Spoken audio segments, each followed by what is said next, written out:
Can you give it? Can you take it? Can you feel it? Playoff baseball.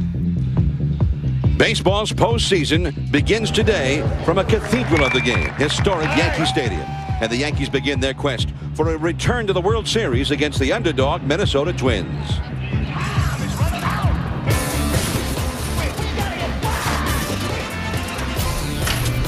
The Twins arrive in New York as baseball's hottest team in the second half. An offense sparked by midseason acquisition Shannon Stewart and the power and skill of Torrey Hunter and Jock Jones.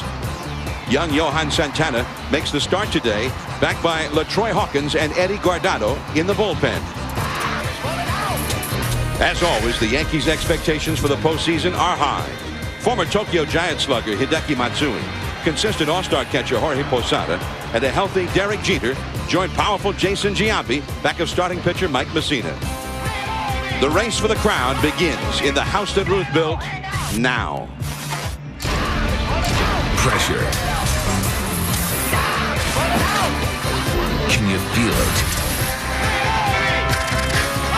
Playoff baseball.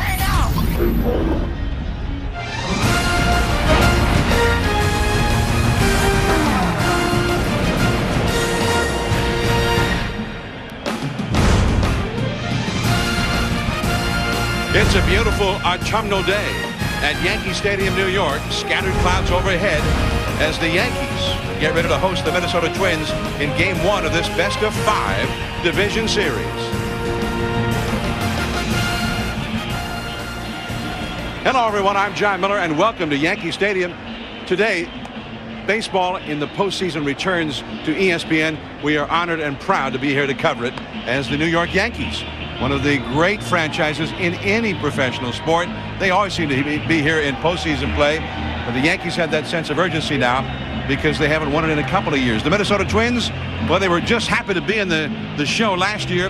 The Twins now back for the second time, and it looked like, as Joe Morgan joins me, that they might not get here in the middle of the year, but then they got Shannon Stewart, and everything seemed to turn around for them. Well, John, not only did Shannon Stewart give them a boost when he came over, but he allowed them to move Jock Jones from the leadoff spot down to the fifth slot, which made him an RBI man. And Shannon Stewart was the leadoff hitter that they have needed from the beginning. He gets on base, he steals bases, perfect leadoff hitter. All right, now for the New York Yankees, this is a ball club that Jorge Posada had a fabulous year for, and some thought not only was he the Yankee MVP, but maybe the American League MVP. He was that good, but he's not a one-man show. No, I agree with you. I think Posada should be the MVP in the league.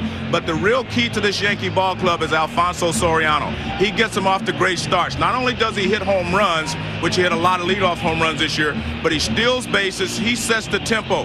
He fixes it so everybody has a chance to drive in runs. He's the key as far as I'm concerned. And he's swinging the bat well again. Started off great. Now he's swinging the bat at the end of the season like he did at the beginning. All right, he hit 7 home runs in the last 11 games of the season. The big crowd has gathered. We are just about ready to get this ball game started.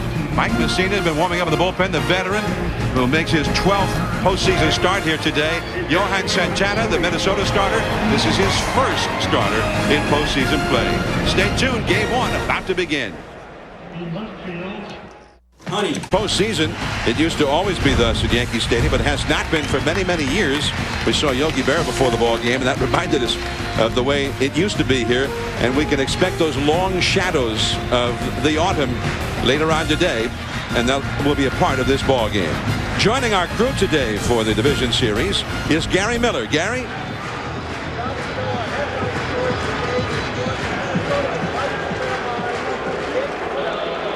But it screams at you. It's unprecedented in postseason history that a team meets another team that they have swept not only this season but the last 2 seasons running, a 13-game winning streak against them. Look at the numbers, a 3-1 domination in runs scored almost, and even beyond that in the 13-0 of the last 2 years. It's a 10-1 margin, 31-3 in home runs, something Johan Santana, who's never pitched a postseason start, is going to have to try and overcome today in Yankee Stadium, his first appearance here, guys. All right, Gary, and Ron Gardenhire, the manager of the Twins, his second year as the manager, and here they are in the postseason. Again, they've gone to the postseason in each of the years that he has managed this ball club. The former Twins manager has helped out Gardenhire and the current Twins ball club by scouting the Yankees during the month of September. Here is the Twins batting order now, brought to you by Bristol Myers Squibb. It will be Shannon Stewart in left field, the former Blue Jay. Luis Rivas at second. Doug Mitkiewicz had an excellent year with the bat at first base. Matthew LeCroy, the designated hitter. Jacques Jones in right field, hitting fifth. Torrey Hunter, 100 RBI man in center field. Corey Koski is at third base, hitting seventh. A.J. Pierzynski also had a very fine year with the bat. He's the catcher. And Christian Guzman is at shortstop, batting ninth, all up against the veteran right-hander Mike Mussina, 17-8 during the regular season. Well, Johnny has a 20-win record against the Twins, which is just exciting to me that you have beaten one team that many times. You've beaten them more than any other pitcher has beaten another team. But the key with Mussina, if you're the Twins and you want to attack Mussina, you have to get some runners on base. He doesn't pitch as well out of the stretch as he does from the windup. So that will be the key, and that's why Shannon Stewart becomes so important for the Minnesota Twins. So here is Shannon Stewart. And we are about to begin the 2003 postseason. 8 teams still alive, all with visions of the ultimate prize, the World Series. Mike Mussina to Shannon Stewart. And a called strike on the inside. Ed Montague, longtime veteran umpire, the crew chief behind home plate for this one. Stewart overall hit .307 for the year. There's Ed Montague. He's been in a lot of postseasons himself. One strike the count to Stewart, and that's a ball. John, one of the things that Gary Miller talked about was the fact that Mussina beat the Yankees beat the Twins 7 straight games this year. All of those games were in April, so the Twins are saying, well, we're a different team then. But guess what? The Yankees are a better team now than they were in April also. That is a fair ball down the left field line, and it's into and out of the crowd, so it's an automatic double for Shannon Stewart. Well, one thing that's different about the Twins now versus then is Shannon Stewart, and he has already made his presence felt. And as I mentioned, he's not as good pitching out of the stretch. Fastball that tails in. He went away with a fastball. This one tails in, and I mean, this is a shot down the left field line, and once it hits in the seats, it becomes a ground rule double right there. It is touched by the fans, and it also goes into the stands. But that's, if you're the Twins, that's what you have to do. You have to get some runners on base against Mussina. Now here is Luis Rivas, 259 the regular season. His job is to get that runner over to third, and he just goes ahead and bunts it. So they're playing for the first run here. Soriano covering, taking the throw from Mussina, and Stewart is over at third now with 1 out. And I think that's a plan that the Twins have, trying to get ahead here at Yankee Stadium. And here's the defense behind Mussina. Posada, of course, we talked about being really improved defensively. And Johnson at first, Soriano still struggling a little bit as a defensive player, but Derek Jeter, one of the best defensive shortstops in baseball. Matsui, very, very good in the outfield. Williams and Rivera throws well, runs well in the outfield. And this is shocking to me that they're going to play the infield in the first inning. We've seen a lot of that lately, John. Here's Minkiewicz. And a curveball that's a little bit low. 1 ball and no strike. Yeah, we saw it in that big ball game at the Oakland Coliseum about 9 days ago when the Mariners were trying to score first. Oakland brought the infield in the same situation. Well, the one thing you do not want to do in a short series, 5-game series, is give one team hope if you can. And if the Twins could jump off to a lead, you know, it would dispel some of the fact that they did lose all their games this year to the Yankees, because this is a whole new series. This is the second season. The Yankees won the first. The Twins are trying to win the second. Johan Santana, who wouldn't mind going to the mound with a bit of an advantage, as Minkiewicz tries to knock in Stewart right here. Minkiewicz 3 for 12 lifetime against Mussina. And after 2 curveballs, he floats in a changeup for a strike. Well, Mussina is very well equipped to pitch out of this situation. He can strike out the hitter, which he has a chance of doing now, 2 balls, 1 strike. But he also throws a good sinker and keep the ball on the infield. And there's the straight changeup. Perfect time for it. And the fastball misses off the outside, ball 3. You've got the right-handed hitting LeCroy on deck. I mean, if he actually ends up walking Minkiewicz, at least the middle infield can drop back for the double play. And he's got the right-hander versus right-hander. But the problem is you do not want to put a lot of runners on base in the postseason. even though you're setting up the double play. You just do not want to have a lot of base runners out there. 3-1. And a fastball to the outside. It's full now. Minkiewicz has taken all the way. 3-2 the count. And that's the point. And that's why you saw Messina come with the fastball there. He did not want to try to throw another changeup or curve there, because you'd have to throw another one. Now you may see something off speed because he only has to make one pitch now. Right back to Messina. Minkiewicz off balance as Messina took something off that pitch, and he hit the comebacker, and Minkiewicz is unable to get it done. The most important pitch in that at-bat was the 2-0 changeup. He threw him a 2-0 changeup, so now 3-1. Minkiewicz thinks he might come with another changeup. He threw a fastball. That set this changeup up. And that's a beautiful pitch. That pitch started in the strike zone and was sinking out of the strike zone. See where Posada would have caught it? Down here. But a great pitch there by Messina to temporarily get out of that jam.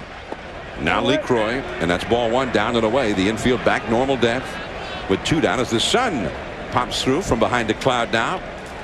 And again, keep in mind as the afternoon goes along, those shadows of late September, this is the final day of September, will become significant in this game. Right to the shortstop, Jeter. And the Twins are unable to get that lead. Great job by Messina to pitch his way out of that jam.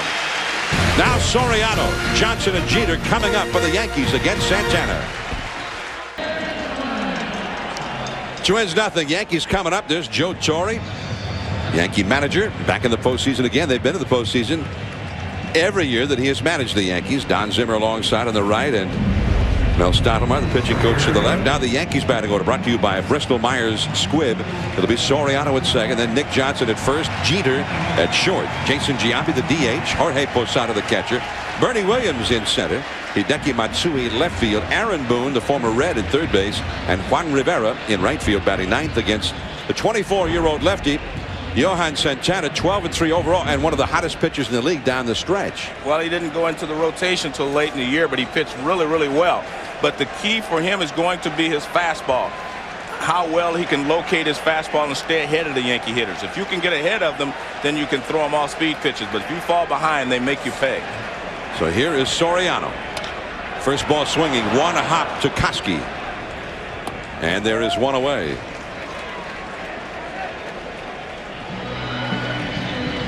Well, let's take a look at his pitch grips. 2-seam fastball, that's the one that sinks a little bit. That's the one he just threw. The 4-seam fastball is the riding fastball. That's the one you throw the hardest. Then the slider and the circle change.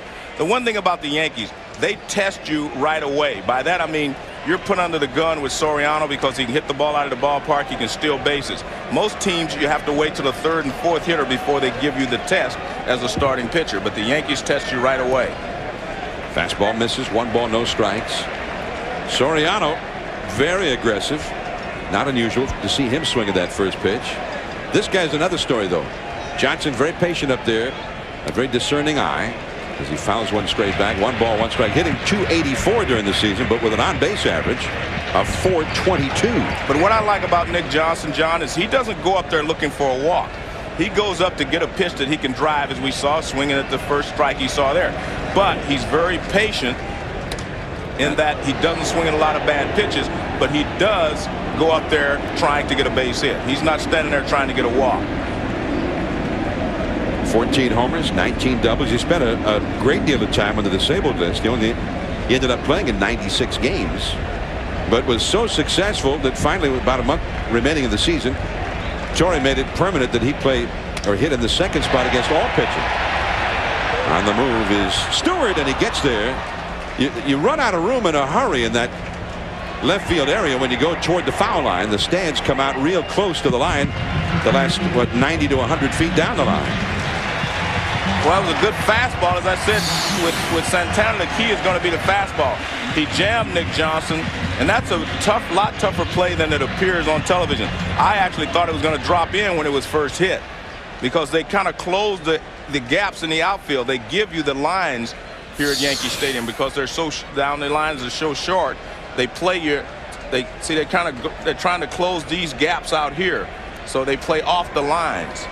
both in left and right field. Not Derek Jeter. And he's first ball swinging into the upper deck foul. Jeter, who ended up third in the league in batting average. And he said he was proud of that because of all of the things that had happened both before the season and then that terrible injury where he separated his shoulder on opening day. He missed 36 consecutive games after that injury, and it took him a while to get his timing back at the plate. He ended up almost winning the batting title. 0-2 the count. Well, we saw a good play by Stewart in left field. This whole outfield is a very good defensive outfield. And Jock Jones, although he played left field most of the time until Shannon Stewart came, he's really adjusted to right field. So this is a very good defensive outfield anchored by Torrey Hunter. And they're second in the league in fielding percentage. But Torrey Hunter is the class of the league as far as center fielders go. He continues to win Gold Gloves. Although Mike Cameron is very, very good in Seattle. Change up high and outside. 2-2 now to Jeter with Giambi on deck. Santana was unbeaten down the stretch. He won his last 8 decisions consecutively. But this is a whole different sort of a test for him. 24 years old. The first time he has started a postseason game, and it's right here in New York. And that's a base hit for Jeter. Well, the one thing I like about Santana is he has not tried to be cute. He's had a couple of strike zone hitters, and he's just gone right after him. He went right after Jeter there, and Jeter hits it back through the middle. If you try to get cute in your first start in the postseason, a lot of times you find yourself struggling or pitching from behind. Another fastball, not a bad pitch, fastball away. But as you said, Jeter finished third in the league in batting average, and that's what good hitters do. They hit pretty good pitches, and they go right back through the middle. So far, the approach by Santana has been positive for the Twins.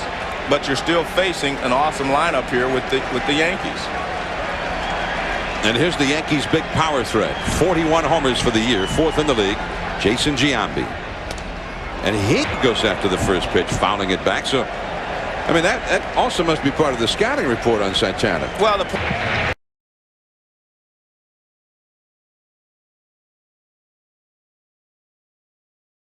but this was a real un-Giambi-like season because he only hit 250. Well, he also struck out 140 times. Led the league in strikeouts. 2-1 the count to Giambi. Chases the high fastball and fouls it back. 94-mile-an-hour gas that time that was up. But all that said, he still drove in 107 runs. And we'll take a look at this fastball. You see him attacking the fastballs a little bit up and out of the zone, but he took the breaking balls that were up there. And I think that's the key. They're looking hard stuff from Santana until you get 2 strikes. That pitch was pretty much out of the zone, but he had a good cut at it. Jorge Posada, the switch hitter, would be next. Jeter at first, 2 down, no score. And Jeter back to the bag. Would Jeter be running right now? What do you think? Well, as you said, he hasn't run that much. And I don't think he'll be running here with Giambi up. But there are 2 outs, 2 strikes. I mean, it's not a bad time. If you're thrown out, Giambi starts off the inning. And he does have a great on-base percentage. What a day in New York. The sun shining on Yankee Stadium as the postseason begins. Jeter not running. Giambi breaks his bat. Rivas from shallow right field throws him out. And that's it. 1 hit, 1 left. We're going to the second inning. Jock Jones, then Torrey Hunter coming up. No score.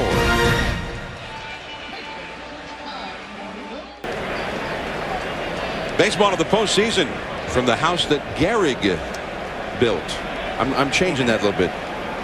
I mean, Ruth was great, but maybe Gehrig doesn't get enough credit.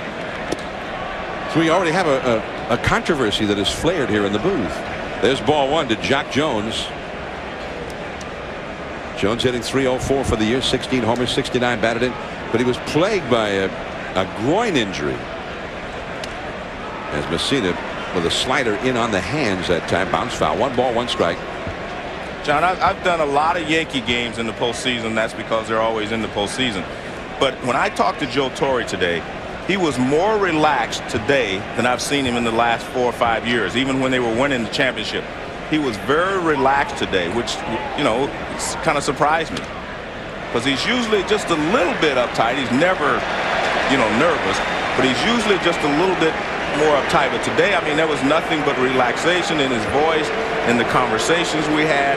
I mean, I think that he feels like this team has finally arrived. They're playing the best ball they've played all year, and they're ready to make a run. And curveball, strike three.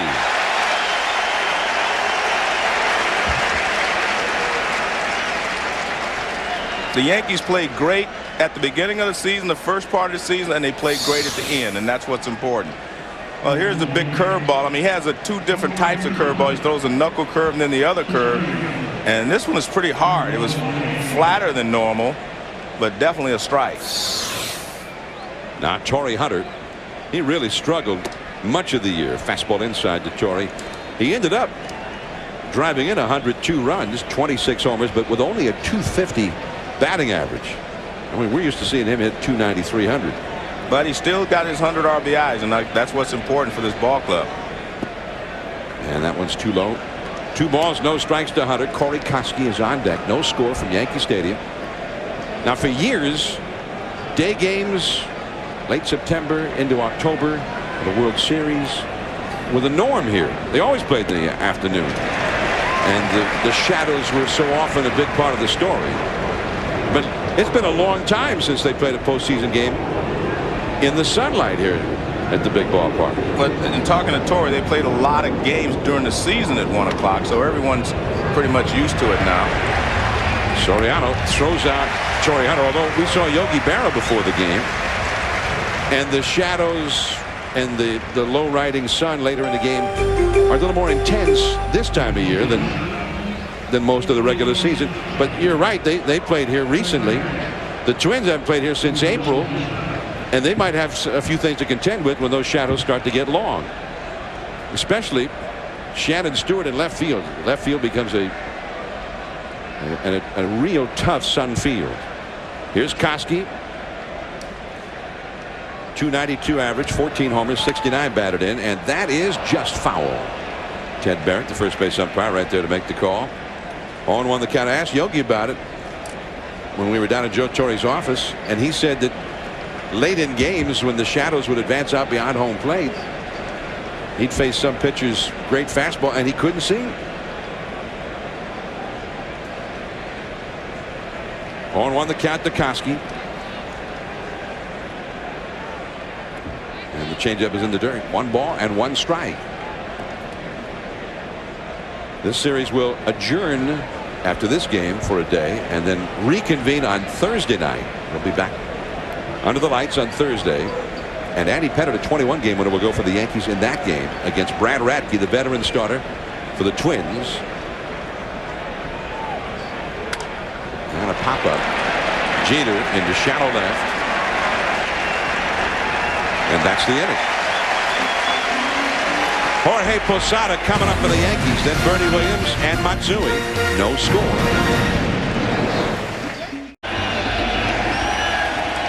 Yankee fans out in the bleachers, and they really get into it out there.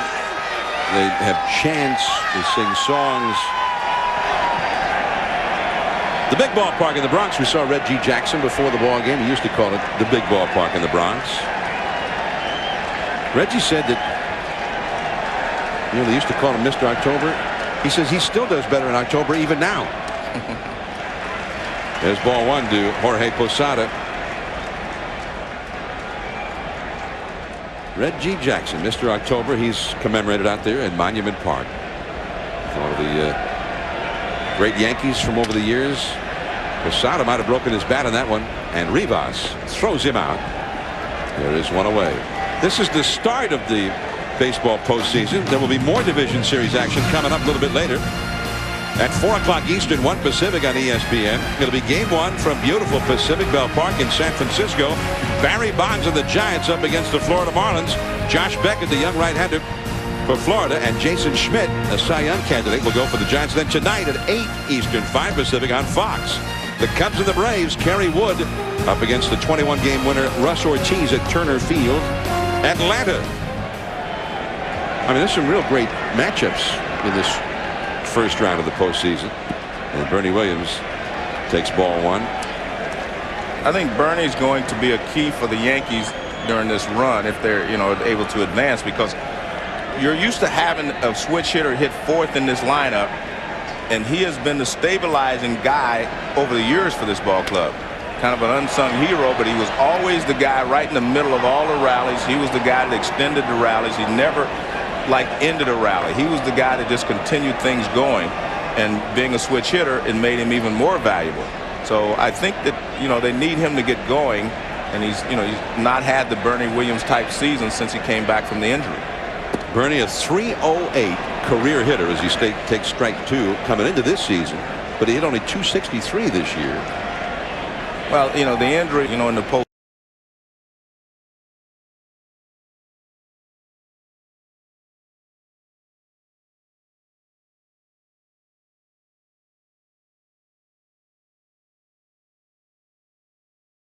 season. I mean, you look at the postseason, Mariano Rivera would win a lot of the MVPs, but this guy was the guy that was just a stabilizing influence on this ball club offensively. 17 postseason home runs. And he takes strike three. Santana got a fastball by him at the knees, and Bernie has a few words with Ed Montague. Well, one of the things that Santana's doing, I'm telling you, he is throwing the ball well. He gets 2 strikes, and it looks like he adds a little more hop to his fastball. This fastball really kind of jumps on Bernie. See, that ball jumped on him, and it was definitely above the knees. I mean, you can see right there, even when the catcher caught it, it was above the knees. But the ball kind of jumped on him, because I saw it, without looking at the replay, and it just seemed like that ball had a second stage to it. And I think that's what he's doing when he gets 2 strikes on the hitters. And that's a strike to Matsui. See, he's throwing the ball well, but when he gets 2 strikes, it seems like that ball's got a little extra hop on it. Matsui hit .287 this year, 16 homers, 42 doubles, 106 RBIs, and in his first postseason at bat in Major League Baseball, he gets a base hit. But he's been there before in the playoffs. The former great star of the Yomiuri Tokyo Giants. Well, what you see here is that Matsui stays right there. Ball's inside. He just hits it right back through the middle. And that swing there tells you why he doesn't hit a lot of home runs. Not a big swing. A nice compact swing that produces runs. I mean, he drives in runs. He does everything that Joe... Studios on baseball. Let's go back to John and Joe at the stadium. Okay, guys, and here's A.J. Pierzynski. He shows bunt to Messina before pulling off, and the pitch is a called strike on the outside. Of all the starters in this lineup against Messina, he's the only one that's had some success. He's hitting .533. He has 8 hits and 15 at bats. The rest of the lineup is 100, under 200 in most cases. So the fact that he's 20-2 is borne out in his career against the Twins when you look at the stats even of this current group of Twins against him. Because you look at it, you say, well, he's won 20 games. A lot of these guys might not have been there. But when you look, I mean, he's dominated these guys that are in the lineup today. And curveball bounce foul. It's 0-2. Messina 20-2 with a 2.77 earned run average. Over the last 50 years, only 2 other pitchers have won 20 of their first 22 decisions against any team. And it was both came against the old New York Mets when they were an expansion team. Juan Marichal and Larry Jackson. Pretty rare to have that kind of dominance against one team for such a long time. Off the outside with a fastball. But I mean, that also kind of tells you maybe why Gardenhire was bunting the second hitter of the game then. Yeah, I mean, he was trying to, I think he was just trying to get on board, get ahead in this ball game. There's another great pitch by Messina. And Soriano throws out Pierzynski. That's the exact pitch that he got out of the first inning with. The changeup that goes down and away. Watch the movement on this pitch. Look at that. I mean, the bottom falls out of it going down and away from Pierzynski. This fastball that he throws down and away. It's a changeup actually, but with fastball rotation rotating down and away. Here's Christian Guzman now. So Pierzynski gone. Guzman a switch hitter. First ball swinging. Soriano tough play now, and he can't handle it. Well, it was interesting there because it appeared to me that Messina thought he might be able to grab it, but he let it go thinking that Soriano was going to have a better shot at it. I mean, he did start after it. Yeah, I'm still not a fan of that bare hand throw right here. I mean, to watch Messina right there, he stops right there. Maybe he would have had to make a tough play, but I mean, that's just a tough play to make when the ball's going that fast. I mean, I just think that you should glove it and throw to first base. If you get him, you get him. So Guzman is aboard. Guzman had 18 steals to lead the Twins in that category. You get the leadoff man, Shannon Stewart, who's been hot. So let's see if Guzman does any stealing here as the sun disappears behind a cloud. John, what I'm saying on that play is I like for a guy to make it like he's making a double play. Get it and get out of your glove real quick like you're making a double play. That way you're sure you're going to catch it is the point. I mean, that's like giving yourself a 50-50 chance to make the play. And Messina is low with ball one to Stewart. You see Guzman tried some little running action here. Well, what I see is that Messina is going to hold him. Obviously they haven't had a lot of success doing much of anything against Messina or the Yankees. But I think Messina has a good enough awareness of who's running that he can vary his motion and his timing to the plate. He won't hold the ball as long. See right there, he didn't hold it very long at all. And then he'll come another time and hold it a little longer just to change his pattern. Well, you know, Messina's always been one of the toughest right-handers in the league against whom to steal a base. This year, more than a half who attempted to steal with Messina on the mound got thrown out. Well, he has a quick move to first base for one thing, but he varies his delivery time to the plate. See, he held it a little longer then. That looked like it might have been a pitch out too. I think it was, yeah. But he did hold it a little longer, whereas the time before he didn't hold it. He came up, set, and threw the ball very quickly to the plate. Posada threw out 28% of the base runners who ran when he was behind the plate, but Messina, and he didn't always pitch to Posada, but usually with Messina pitching, it was 53% who got thrown out when they attempted to steal. 2-1 the count. And Guzman didn't look like he had much of a lead over there anyway, Joe. It's one of the things I've noticed about guys today that try to steal bases. They do not get big leads anymore. They just try to time the pitcher and get a good break at first. It's not so much about the lead as it is the break. See how quickly he delivers to the plate there? But again, you know, sometimes when you concentrate too much on the hitter, I mean the runner at first base, you forget about the hitter. And now he's falling behind 3-1. And if you're Gardenhire and you want to be aggressive, this is a perfect time to do it. You know Messina's going to be in the area. Well, he's got to be running. There's no chance that he won't be running. There he goes. And that is a foul. Well, after you've sacrificed in the first inning, you feel like, yes, I'm going to make something happen. You're trying to make things happen, and a 3-1 pitch obviously is a good time to steal the base or to run, to put the runner in motion. And if 3-1 was good, you know 3-2 is even better.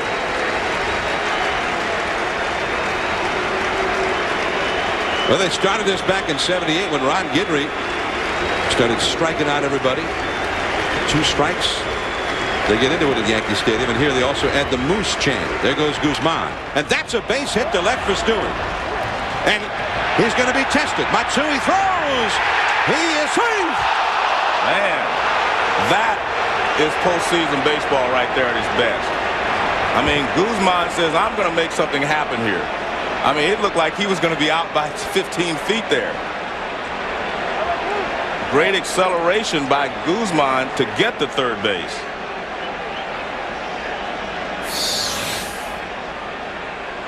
Guzman was running. Remember, there he goes. He's running. Now watch when Matsui gets this ball. I mean, he's about at shortstop. He looks up. I think he surprised him. He comes up. He throws a strike, though.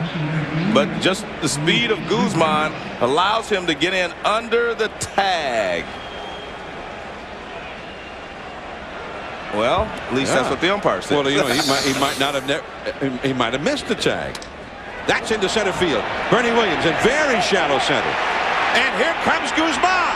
The throw is poor, and he scores. You know, this reminds me of the 5th game last year against the Oakland A's. Guzman was the guy that just put on a show. He said, I'm going to run until they tag me out.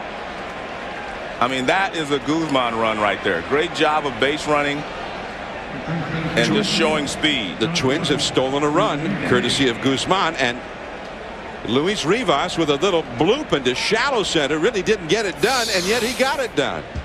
Well, speed helps you, of course, and this ball is pretty shallow. Bernie comes in, gets rid of it quickly, throws a little bit offline towards first base, but I'm not sure he would have gotten Guzman anyway. Minkiewicz back to Messina, who throws him out, but the Twins have eked out a run here on behalf of Santana.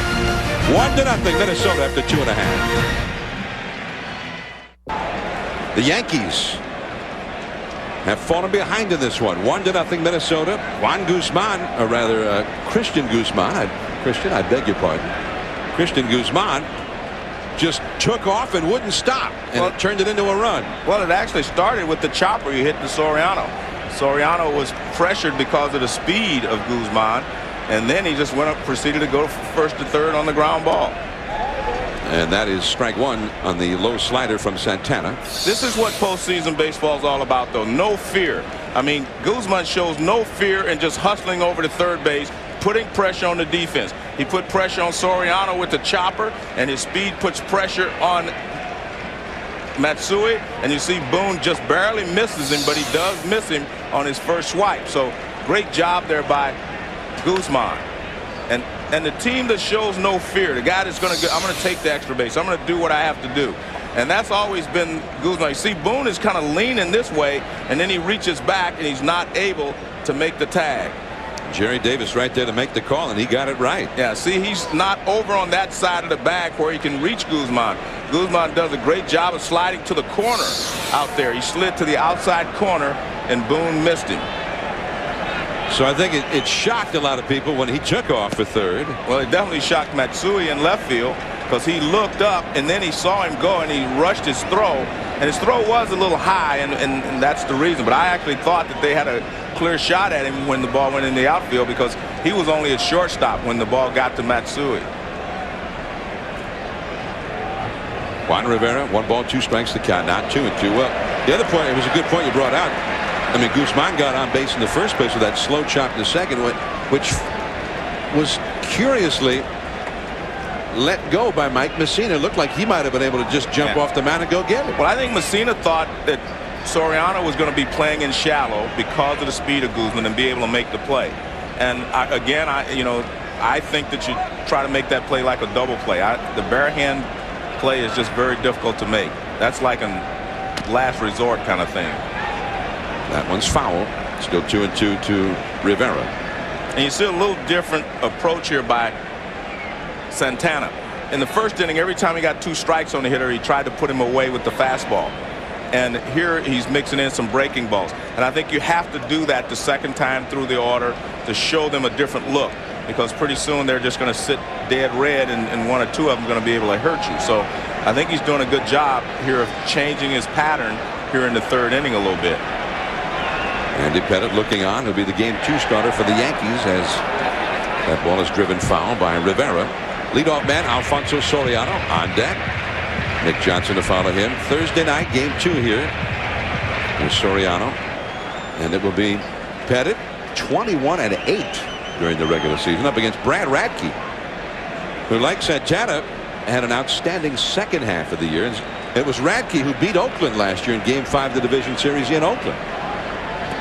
And that slider was in the dirt. 3 balls and 2 strikes. Well, this is what he didn't want to do in the first inning. Try to get cute, put hitters away, and struggle in the first inning. He went right after everyone with the hard stuff, fastballs, and he was able to get through the first couple of innings. So now he's changing his pattern a little bit. See, in the first inning, he wouldn't have thrown a 2-2 fastball, breaking ball, because he didn't want to go 3-2. But now he has a 1-run lead. He has some margin for error. He was trying to use one of his other pitches there instead of just going after him with the fastball. And he finally goes after him. Nice pickup by Guzman in the dirt, and also a nice pickup by Minkiewicz. 1 away. Well, we've seen Guzman perform spectacularly in the postseason last year. I mean, this guy can play. I'm a real fan of Guzman's. Now watch, this is what I like about the new shortstop. They slide into it, stop their momentum, and turn and fire. I didn't think it was that tough a play at first base, but a nice play anyway by Minkiewicz to save him. See, he stops his momentum, gets up, and throws to first base.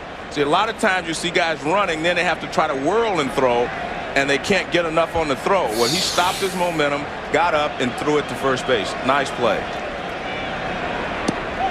And that's a strike to Soriano. Soriano grounded out to third his first time. Guzman originally was in the Yankees organization, and he was part of the deal going to Minnesota when the Yankees acquired Chuck Knobloch from the Twins. They also sent Eric Milton, the left-handed starting pitcher, over to Minnesota in that deal. There are a lot of guys, when the postseason comes, they like to be on center stage, and he's one of them. Another guy I've always felt that way was Kenny Lofton. You have to want to be center stage to perform in the playoffs. You have to want to be the guy.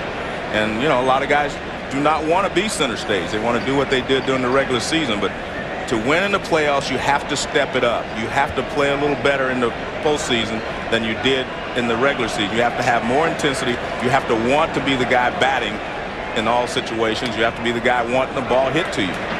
But you have to be, you know, have that attitude.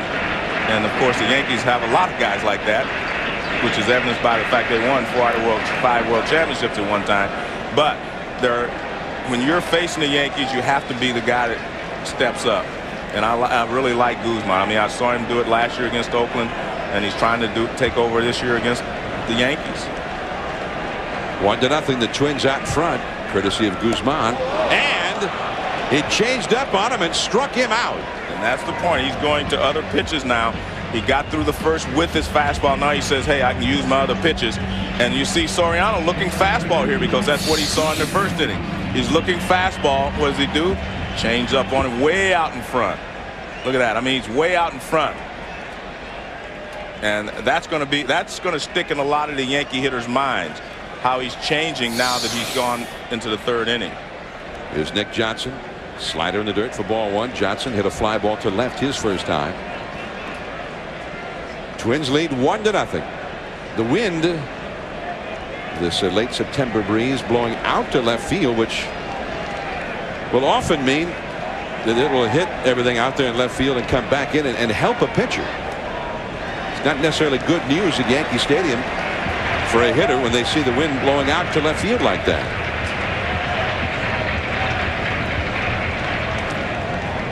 2-0 the count to Johnson. Jeter would be next.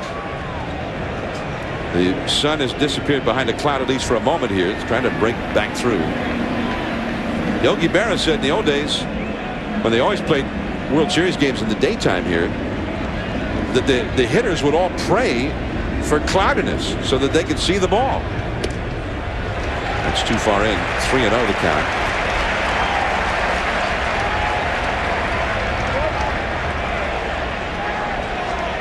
Nick Johnson, the nephew of Philadelphia Phillies manager Larry Bowa. And that is a little bit low.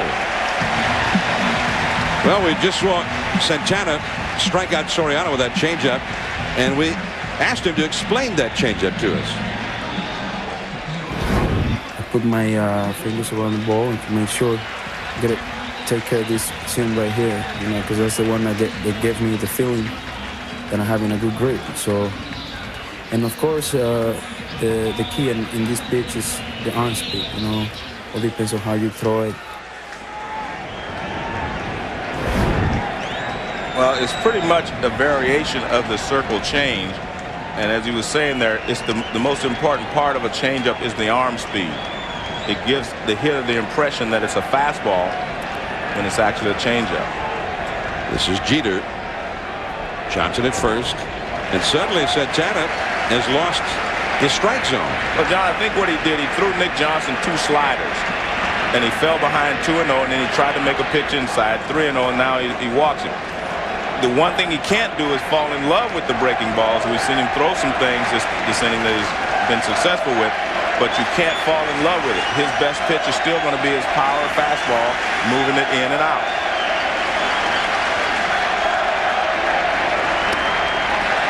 2-0. So he has missed with every pitch since the changeup to strike out Soriano. A 4-pitch walk to Johnson. Now he's 2-0 to Jeter. Jeter hit a single his first time. Jeter with a quick look at Willie Randolph, the third base coach. Now he stands back in as the crowd tries to help the Yankees along here.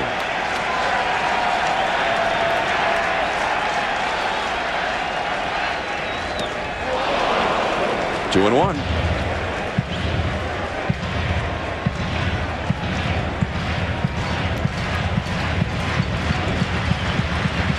Jeter went into the final day of the year with a chance to win the batting title. He played Bill Miller of the Red Sox, who was leading the league, and won the batting championship. Did not start for the Red Sox down in St. Petersburg. 1-2-1 the count. And just off the outside. 3-1. His fastball kind of tails away because it looks like a pretty good pitch most of the way, and then you can see it tail off the plate outside. It just tails right at the end.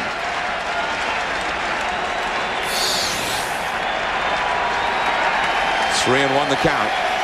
Jason Giambi lurking on deck. And Jeter fouls one back into the upper deck. Full count.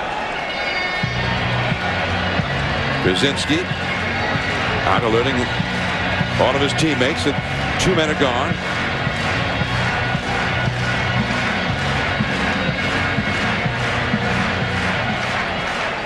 And there's Giambi, the Yankees' leading home run hitter. He would be next. Minkiewicz vacates the bag at first. He's playing behind Nick Johnson, who is not particularly fast. But he'll get the running start here. There goes Johnson. And right back to the screen.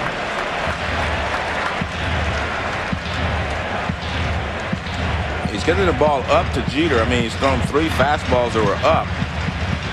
Jeter's having a pretty good cut at him. It's not one of those 2-strike swings. He's having a real good swing at that high fastball. High stress inning here for Santana. This is his 24th pitch of the inning. Johnson runs from first, and he threw him a slider and walks him.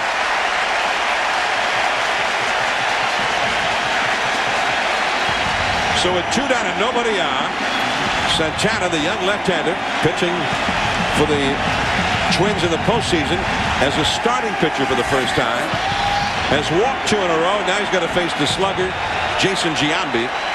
It is 1-0. The Twins are leading, having scored in the first half of this inning on a shallow sacrifice fly by Luis Rivas. And now Rick Anderson, the Minnesota pitching coach, is out to the mound to talk to his young charge. Well, I know he's out there telling him, don't forget how you got through the first couple of innings.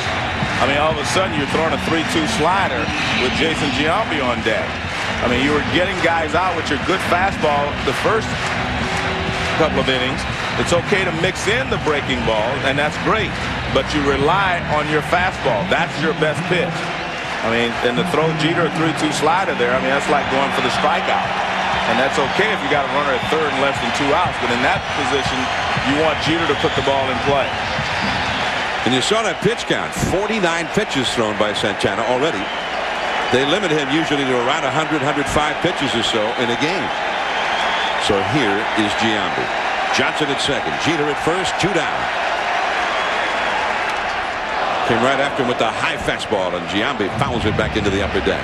Well, the one thing that you always know that when you're playing the Yankees, they're never going to let you have an easy road.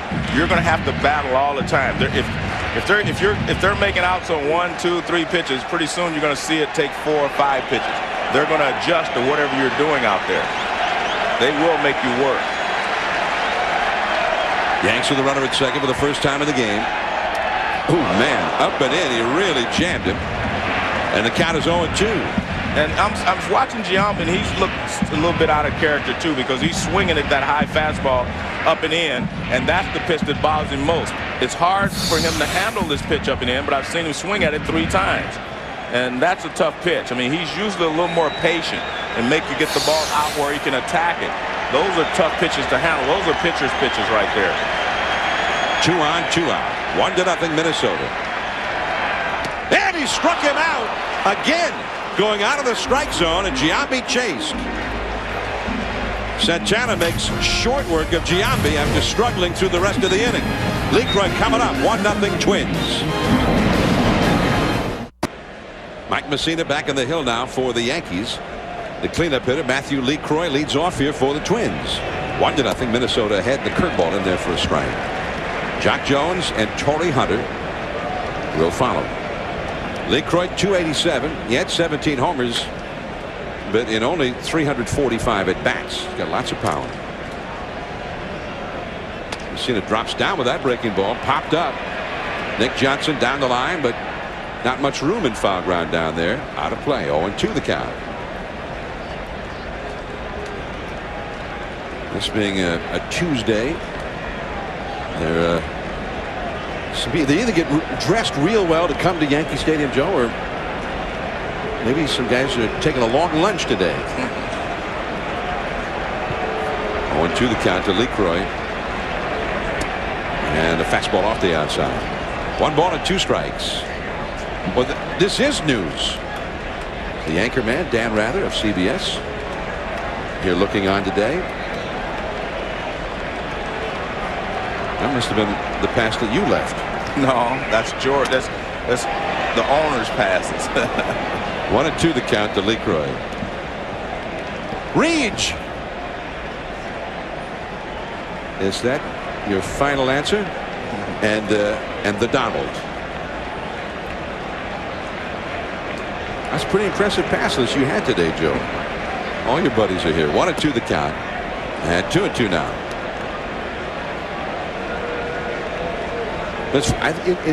It's become sort of a novelty. Postseason baseball in the afternoon at Yankee Stadium. 2-2 the count. And the slider misses. Full count now.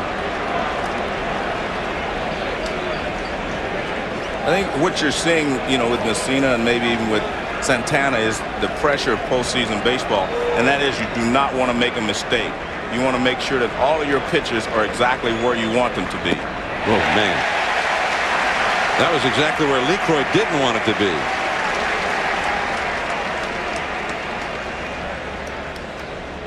Now, when you're in a short 5-game series, one mistake can make a difference. And you can see the ball just disappears there. I mean, this looks like a sinker. It's not really a curveball, but it acted like a curveball. Maybe it was a split because the ball just goes almost straight down.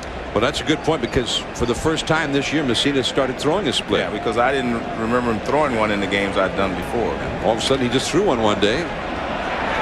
Off the glove of Soriano. And Jack Jones, who runs well, will hold on at first as Soriano had to chase that one down. That ball hit the infield, and it really took a quick hop through the infield. I mean, it was like picking up speed. Even though it was a big bouncer, it seemed to pick up speed. Watch this. I mean, it hits right there in front of the plate, and look at that second hop. That ball just shoots toward the outfield. Soriano not able to get there. So Jones gets the hit. That's the 4th hit for the Twins. And here is Torrey Hunter. Now, ordinarily in years past, Jones would have been a threat to steal, and he has 13 steals this year, but he's had problems with a groin injury a couple of different times, as Torrey Hunter fouls one back and out of play. And Torrey Hunter was taking a shot to right field there. Like he was trying to hit the hole on the right if he thought it might have been a hit and run. Because now he's looking really intensely down at the third base coach, because it was like, I thought that was a hit and run. I tried to slap it the other way. Scott Alger coaching at third in place of Al Newman, who was home recuperating. The high hard one. 0-2. And we hope to see Al in Minnesota. He's supposed to be there over the weekend at the ball game. Well, manager Ron Gartenhire has traveled the jersey of Al Newman, a former Twins player, longtime coach for the Twins, even a broadcaster at one time. And they keep that jersey of Newman's in the dugout. 0-2 the count. Messina goes in there again. This one fouled off the catcher, Posada. There's Newman's jersey. extremely popular figure in Minnesota. One of the really good guys in the game. Posada gets nailed in the mask. That one. Newman suffered a brain hemorrhage and was hospitalized for several weeks. It occurred while the team was in Chicago. He was in a hospital in Chicago for a long time before recently being able to go home. High and tight, 1 ball, 2 strikes. John, last year, you know, when the Twins made the postseason, I think they were just happy to be there. They hadn't won anything for a long time. They weren't expected to do anything. And I think they went into the postseason, we got nothing to lose, let's go do it. And they did a great job in the first round against Oakland. I think you see a different Minnesota team this year, a different approach. They know they belong here, and they feel like, hey, we're as good as anybody else. We can go out and win. And the great thing is that they won their division the way a champion is supposed to. They went out and won 10 straight games when it really counted. They didn't wait for somebody else to lose. They just went out and took it themselves. So you have to give them a lot of credit for being here. Fastball up and away. Jones was not running. 2-2 the count. And the same thing with the Yankees. The Yankees were great. At the beginning of the season, they looked like maybe the best Yankee team we'd seen in a long, long time. Then they struggled a little bit. But at the end of the season, they were playing great baseball again. And that's where you want it. You want to go into the postseason playing your best ball. And right now, they're the healthiest they've been, and they're playing as well as they played at any time during the year. And that's important. 2-2. And that might have been that splitter you're talking about. 3-2. Like I said, you're trying to make perfect pitches a lot of times. He got ahead of Hunter throwing him 2 high fastballs, but since that time he's tried to put him away, and he hasn't been able to. It was 0-2 at one time. Now you're at 3-2. Now you put the runner in motion. Jones runs inside. Ball 4. I mean, they tag him, but he's not out because it was ball 4 to Torrey Hunter. Actually, good patience there by Hunter to lay off of that pitch because he had swung at a couple of high fastballs, and with the runner moving, you have a tendency to try to protect him. But you can see this ball running way inside. Posada comes up, throws a strike to second base, but to no avail. But you know the difference between last year and this year. Last year, in that first game of the division series, here they were this young ball club that had grown up together. Now they were in the postseason. And the first 4 or 5 innings of that game in Oakland maybe was the worst performance by any team that's ever been in the postseason. I mean, the Twins just completely disintegrated. And then they put it all together. They came back and they won that game from Oakland. A key victory in that series. But in game 1 this year, a much more mature looking Minnesota ball club already here, especially on the big stage here in New York. Koski the hitter. That's a foul. 0-2 the count. He's one of their RBI men. Koski 292. During the year, you see the shadows beginning to advance toward home plate.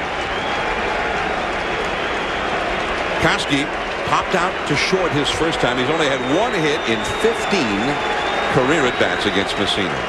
Jones at second, Hunter at first. Both are fast runners. 1-0 Minnesota. In the dirt. Posada with a good save to keep the double play in order, making the runners hold. 1-2.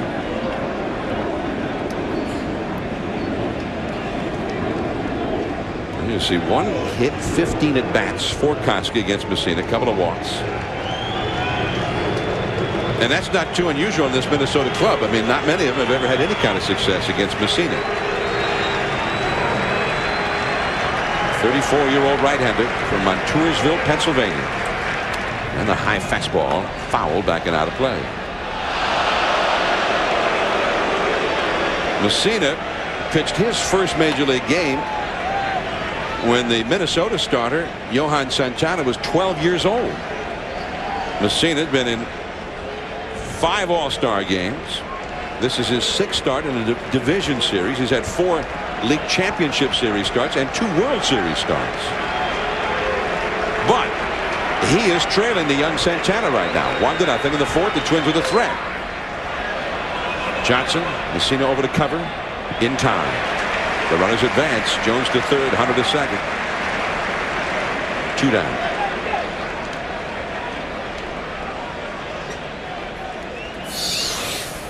Well, it's that splitter or the sinker from Messina.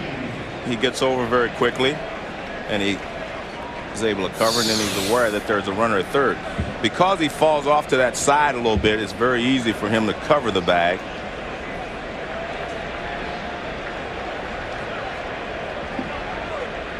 So this is a big confrontation. You pointed it out the first time when Pierzynski came up, and there's A.J. Well, they're not even going to fool around with him. And this is interesting. They're going to walk Pierzynski, the one guy who's had success in the past against Messina, but they're going to have to pitch to Guzman, who's responsible for the only run of the game up till now. Yeah, but this helps you in a couple of ways. You do not have to pitch to Pierzynski because he's hitting well. Secondly, you will not have Guzman leading off an inning where he can use his speed. He's going to have to be an RBI man now. This changes his mindset. He's going to have to be a guy to drive in the run now instead of a guy that scores the run. So in a way, you're kind of negating his speed, because if he hits a chopper someplace, they can force Pierzynski at second base. So Pierzynski gets the walk. The bases are loaded with 2 down. Jones, Hunter, and Pierzynski, the 3 runners. And the batter will be Christian Guzman, the former Yankee farmhand. And he is responsible with some gambling in the base paths for getting that first run. Hit .254 during the season with men in scoring position. Curveball for a strike. Messina starts ahead of it. Guzman had the hit in the 3rd inning, but it was an infield hit. Guzman 6 hits in 26 lifetime at bats against Messina, who has already thrown 60 pitches, and we're only in the 4th.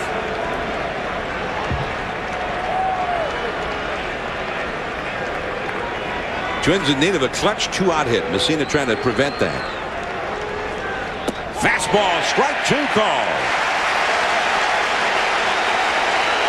Well, this is a fastball that he tries to start off the plate inside and works its way back over the inside corner. And that's following a curveball, so he gets ahead 0-2. Yankee fans on their feet with the moose call. 3 men on, 2 men out. 0-2 the count. Fastball popped up. Aaron Boone.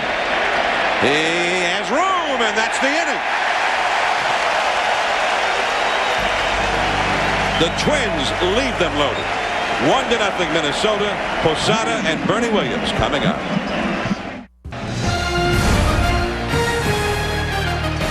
Yankee Stadium, New York. Game 1 of the American League Division Series between the Yankees and the Minnesota Twins. I'm John Miller with Joe Morgan. And we head to the last of the 4th inning now. 24-year-old Johan Santana with a 1-0 lead. First ball swinging. Jorge Posada with a high pop fly. And there's Jones in right. The wind carries it a bit, but he stays with it. And Posada has seen 2 pitches today and is 0 for 2. Now let's go to our colleague Gary Miller. John, we talked about the total domination that Minnesota has fallen victim to for the Yankees. 13-0 the last 2 years, but Johan Santana was in the bullpen when they met in April. In fact, the previous April, he was in the minor leagues down in Edmonton working on that changeup with Bobby Cuellar. He developed it. The circle change has now made him even more devastating. One of the hardest throwing lefties among starters in the American League. All right, thanks, Gary. And here's Bernie Williams, first ball swinging, fouling one into the upper deck. And it is 0-1. Bernie struck out looking his first time. But that is another change from early this year. I mean, Shannon Stewart's at the club now. He wasn't then. And Santana's the ace starting pitcher. Right. He was a reliever then. It's definitely a different Twins look. I mean, they're playing better, first of all, but it is a different look that they're showing the Yankees. But by the same token, the Yankees are a different ball club also. They're a better ball club now. I mean, they had guys like Choate in the bullpen, Anderson, Aceveda. You know, they had other people in the bullpen that are no longer here now. So they're a different ball club, too. They have 10 different players here that didn't face the Twins in April. So it's not just the Twins are different. The Yankees are different as well. And that fastball misses 2-1. And the Yankees had a very strong finish to the year. Roger Clemens would go in Game 3 in Minnesota at the Metrodome. Jeff Weaver made this postseason roster. There was some speculation that maybe he wouldn't, but he's in the bullpen. Yeah. Right center field. Jack Jones. He broke laterally and the ball sailed over him. Bernie slipped and fell rounding first.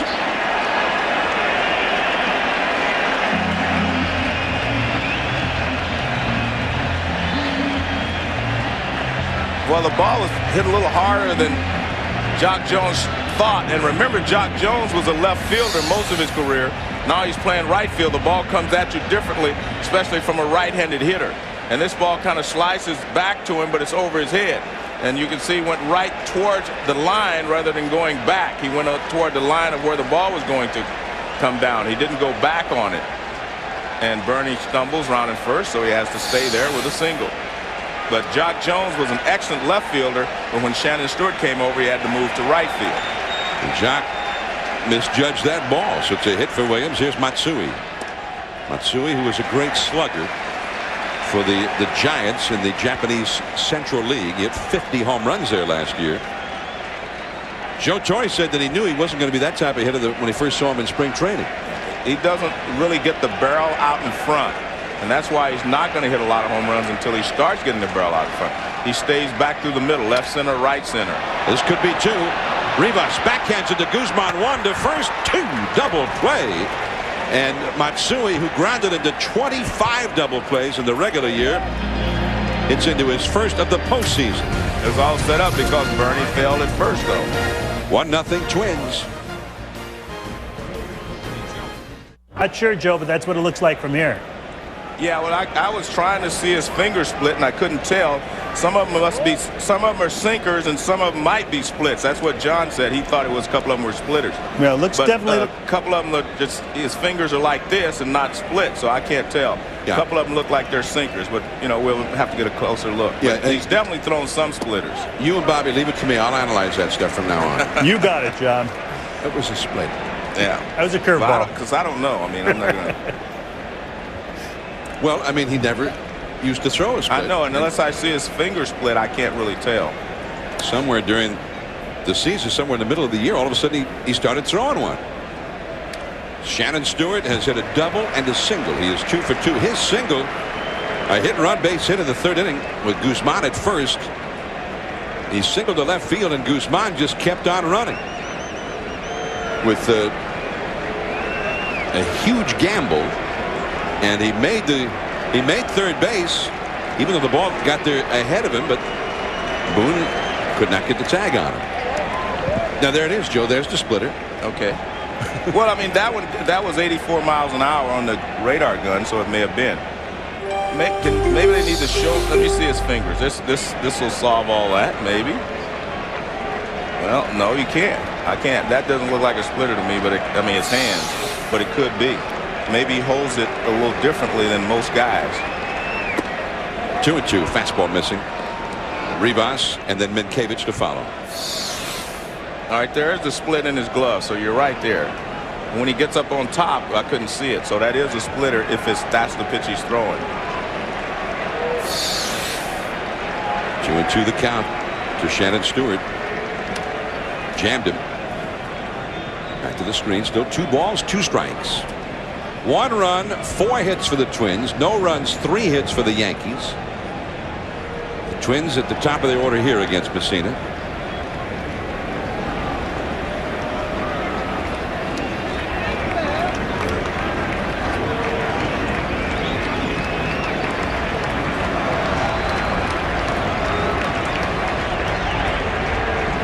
Drops down with that breaking ball, and Stewart just manages to get a piece of it.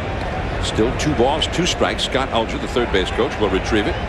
Well, the interesting thing was when you watch Messina, like you said, for a while there he started throwing a slider every once in a while, mixing in a slider. And then, we always knew about his knuckle curve and the overhand curveball. But every once in a while he's throwing a slider as well, or what appears to be a slider. So he changes a lot of pitches. And the fastball strikes him out.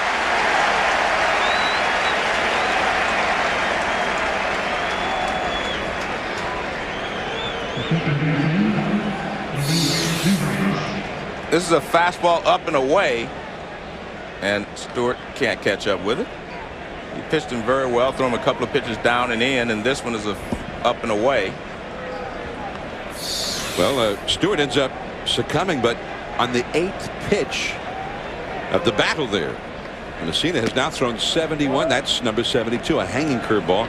72 pitches thrown already, and he's just with one out here in the 5th inning. As Rivas has had a sacrifice bunt, and then a little bloop sacrifice fly for the only run of the game. That one has hit a mile, but foul. Wow. But Joe, you mentioned Messina in that slider. A few years ago when he was still with Baltimore, it just came on in the middle of a game, middle of the season, and he struck a guy out with a slider, and he got back to the dugout. His catcher with Baltimore, Chris Hoyle, said to him, "I didn't know you had that one. Where'd that one come from?"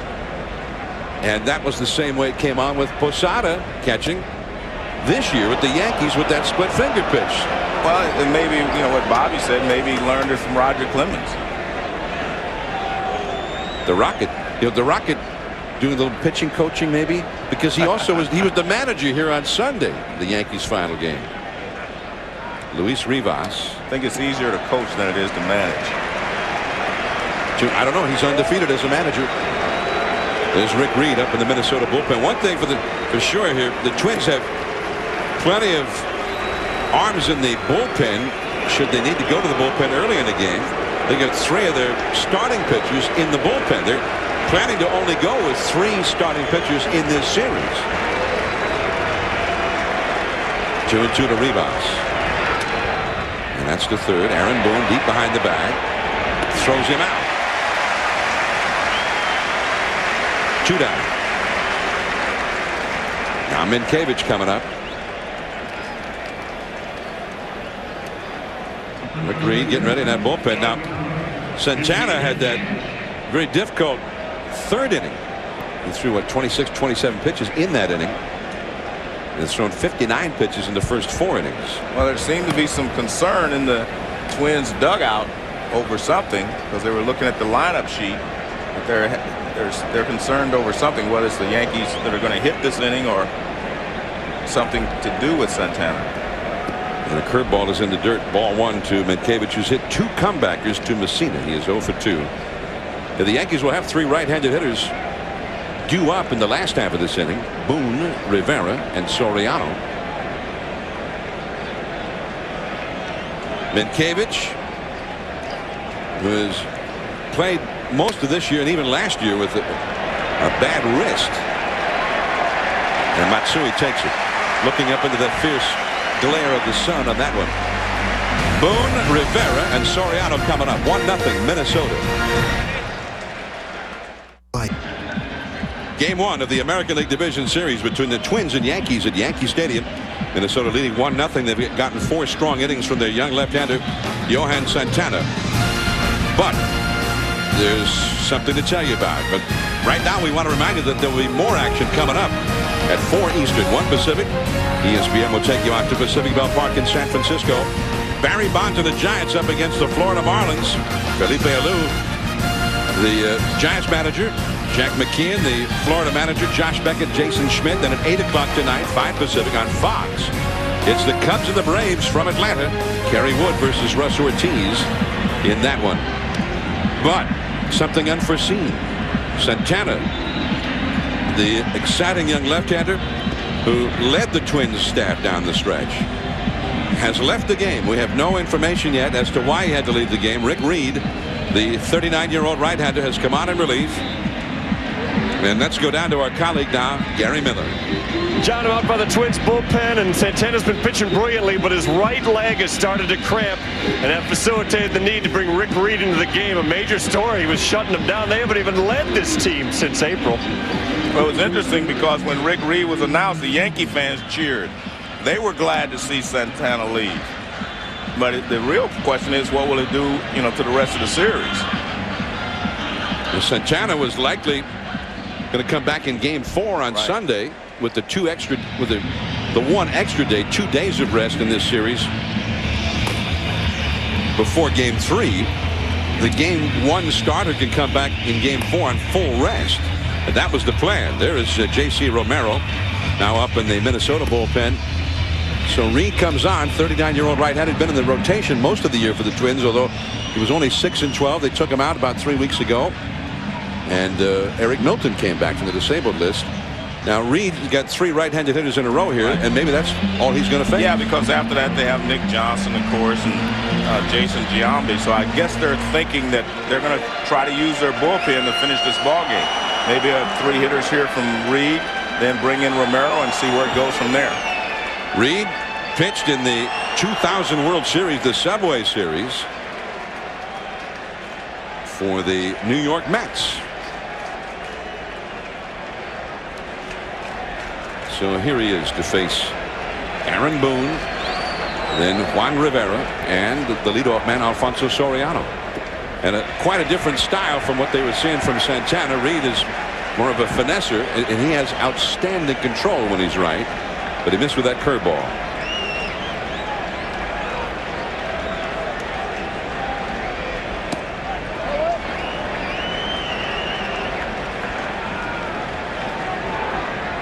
He pitched game 4 of that World Series back in 2000. And that's a ball outside. 2 balls and a strike now to Boone. Rick Reed, who grew up in West Virginia. He was a great fan of the Cincinnati Reds as a kid, and he wanted to be a catcher because of Johnny Bench. Guzman throws out Boone, and Boone is 0 for 2 in the game. 1 down.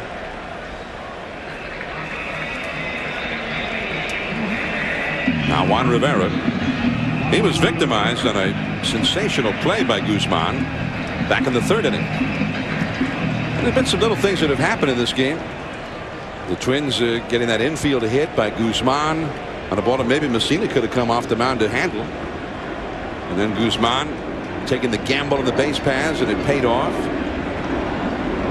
Bernie Williams tripping and falling on what should have been a double in the 4th inning with 1 out. Then with him only at first base, Matsui, the next hitter, hit a double play ball. And a high curveball misses.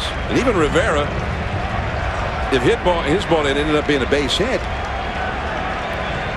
that Guzman turned into a fine play. That was leading off the 3rd inning with the top of the order coming up. That could have changed a lot of things in that inning. He ended up getting 2 men on later in the inning as it was. In the postseason, most of the time, a lot of little things will add up to a big thing, and the big thing now is that the Twins are leading, in the bottom of the 5th inning. And if you're the team that's trailing 1-0, you really do not even get concerned until you get to the 6th inning. I think that's when you start to realize we're running out of outs. Rivera fouls one back and out of play. But 2 balls and a strike. Very rarely is someone going to win a game 1-0. Although now it's not up to Santana to do that.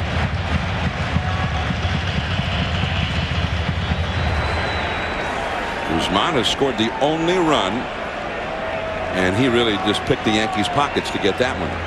2-1 at the knees. Strike 2 call. And Rivera says something to Ed Montague about that one. Soriano, the leadoff man, but also a slugger, is on deck.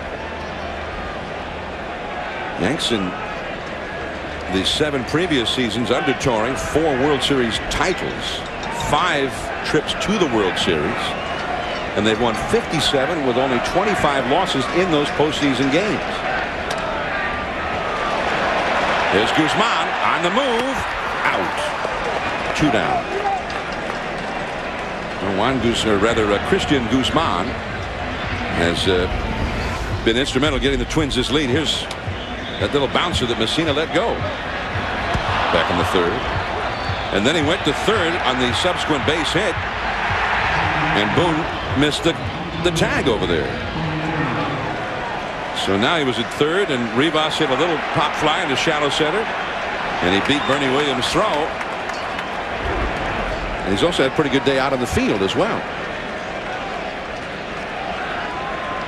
Soriano has very good numbers against Reed. 4 for 12 and 2 home runs.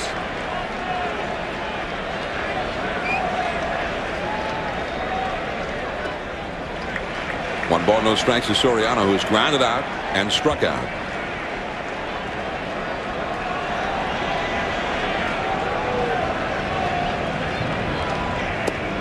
And that changeup misses. 2 balls, no strikes. And another awesome season. 38 home runs, 91 runs batted in. His batting average suffered a little bit, but he had a real horrible stretch about the middle of the season, but he bounced back and hit really well at the end. 2-1 now. The left-handed batting, Nick Johnson, is on deck. And the Twins had the left-hander up in their bullpen. Now it is 3-1.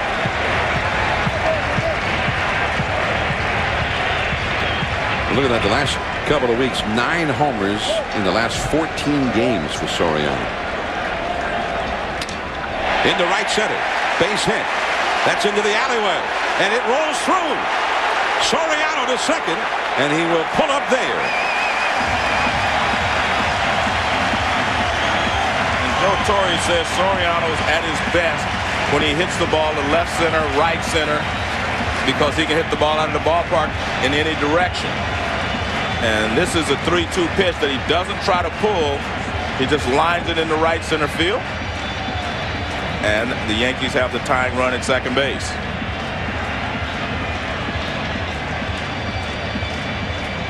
Ron Gardner is making the move with the left-handed batting Nick Johnson coming up. J.C. Romero, the left-hander, is coming in. Fastball is pretty much in the middle of the plate, but he takes it to right center. And as soon as he hits it, he knows it's in the gap. And he sprints out there. If there was 1 out or no outs, he may have tried to get a triple out of this, but with 2 outs, stops at second. J.C. Romero coming in from the Twins bullpen. A runner in scoring position, 2 down, 1-0 Twins. We'll be back. All right, guys. Now, ordinarily the Twins would have Romero in the bullpen, a lefty, and of course their closer Guardado, who was only used if they're ahead and it's the 9th inning. But because they're only going with 3 starters, or at least that was the plan in this series, Eric Milton and Kenny Rogers, a couple of lefty starters, are also in that bullpen right now. But the other part of it, John, they're going to have tomorrow off. So if you use the entire bullpen, it really doesn't matter, because you're only playing 1 game on Thursday, then you have the next day off. So I think this really helps the Twins bullpen if they have to use it a lot. Here is Romero. The fastball in too tight to Johnson, who is flied out to left and walked. Romero, who had a tremendous year last year, not nearly as good this year.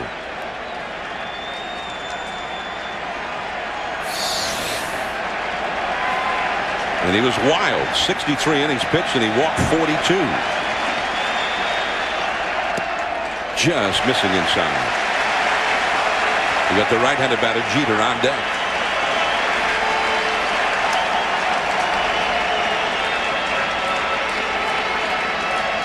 The Yankees batting order is structured so that you get the lefty Johnson, the righty Jeter, the lefty Giambi, then 2 switch hitters, and then the lefty Matsui.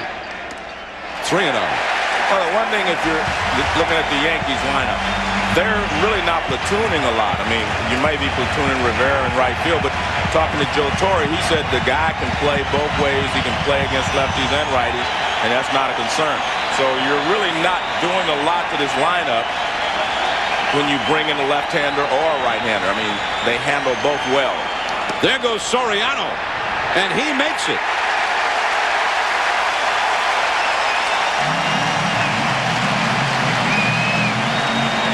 Well, you have to be sure you're going to make it, because with 2 outs and a left-handed hitter up there, it's an easy throw for the catcher.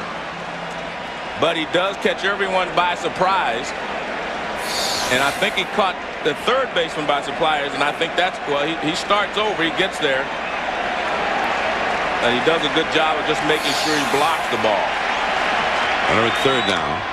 And the chop. Minkiewicz, and Romero gets the put out, and the threat has passed. The Yankees have had at least 1 man on base in each inning, but they have not yet scored. 1-0 Twins.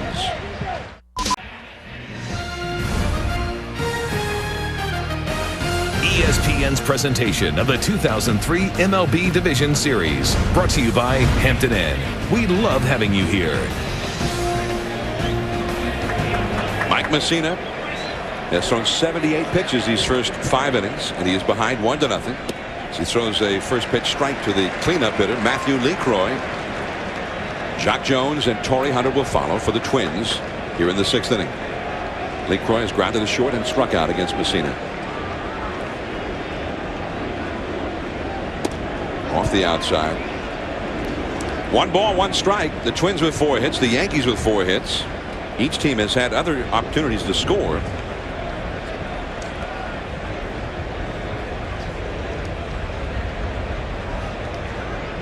A curveball is hit. Fair. Then off the box seat railing. Matsui in to pick it up, and he will hold LeCroy to 1 base, even though he actually did not at first pick it up.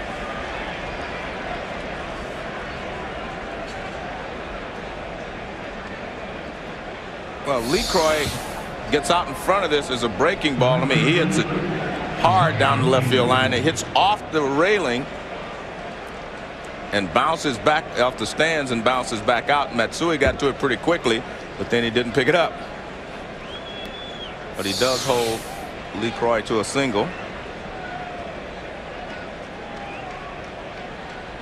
LeCroy not a real fast runner. Well, he's actually a catcher, so I guess not, right? By trade. You know, kind of interesting. They don't have David Ortiz was the guy that was hitting the DH spot for him last year. He had a fabulous year for the Boston Red Sox. Jock Jones hitting a foul into the upper deck off the left field line. 0-1. Jones has struck out and singled. But, you know, you bring out something interesting though. LeCroy is the Twins' second catcher, right, and he is the only other catcher besides Pierzynski on this postseason roster, and he's in the lineup. So if Pierzynski got hurt somehow, you know, God forbid, then LeCroy would have to go in to catch, and the pitcher would have to start hitting. Fastball inside. Yeah, you lose the DH if he has to go and play position.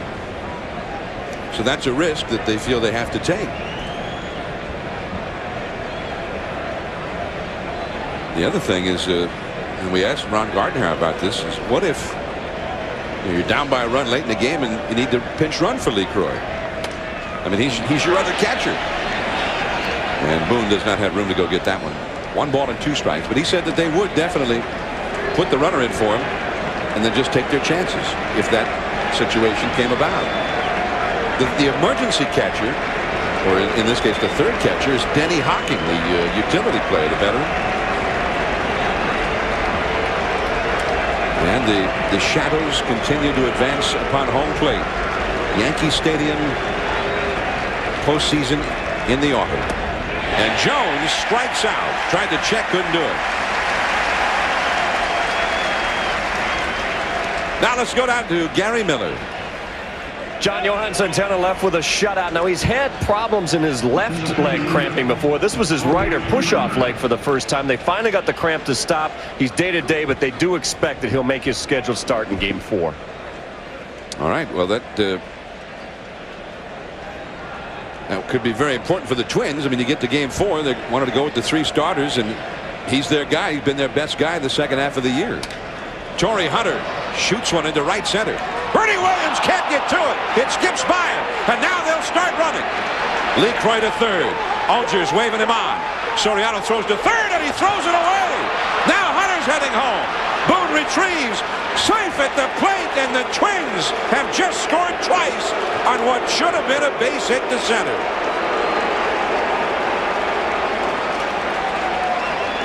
"3-0 Minnesota.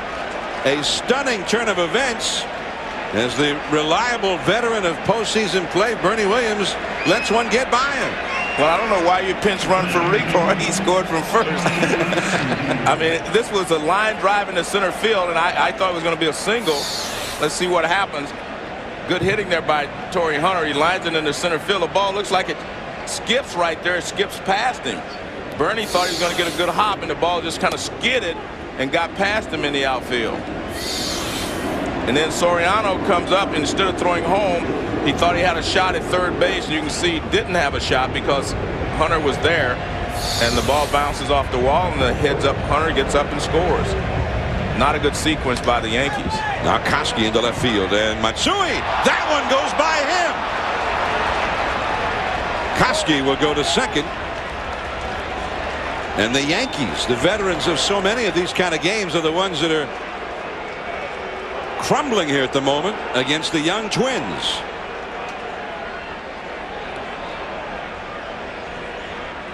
By the way, Hunter got credit for a triple and an RBI. Only error on that play was charged to Soriano. They're going the other way, which is smart by the Twins. And Matsui gets there, but he's not able to make the catch.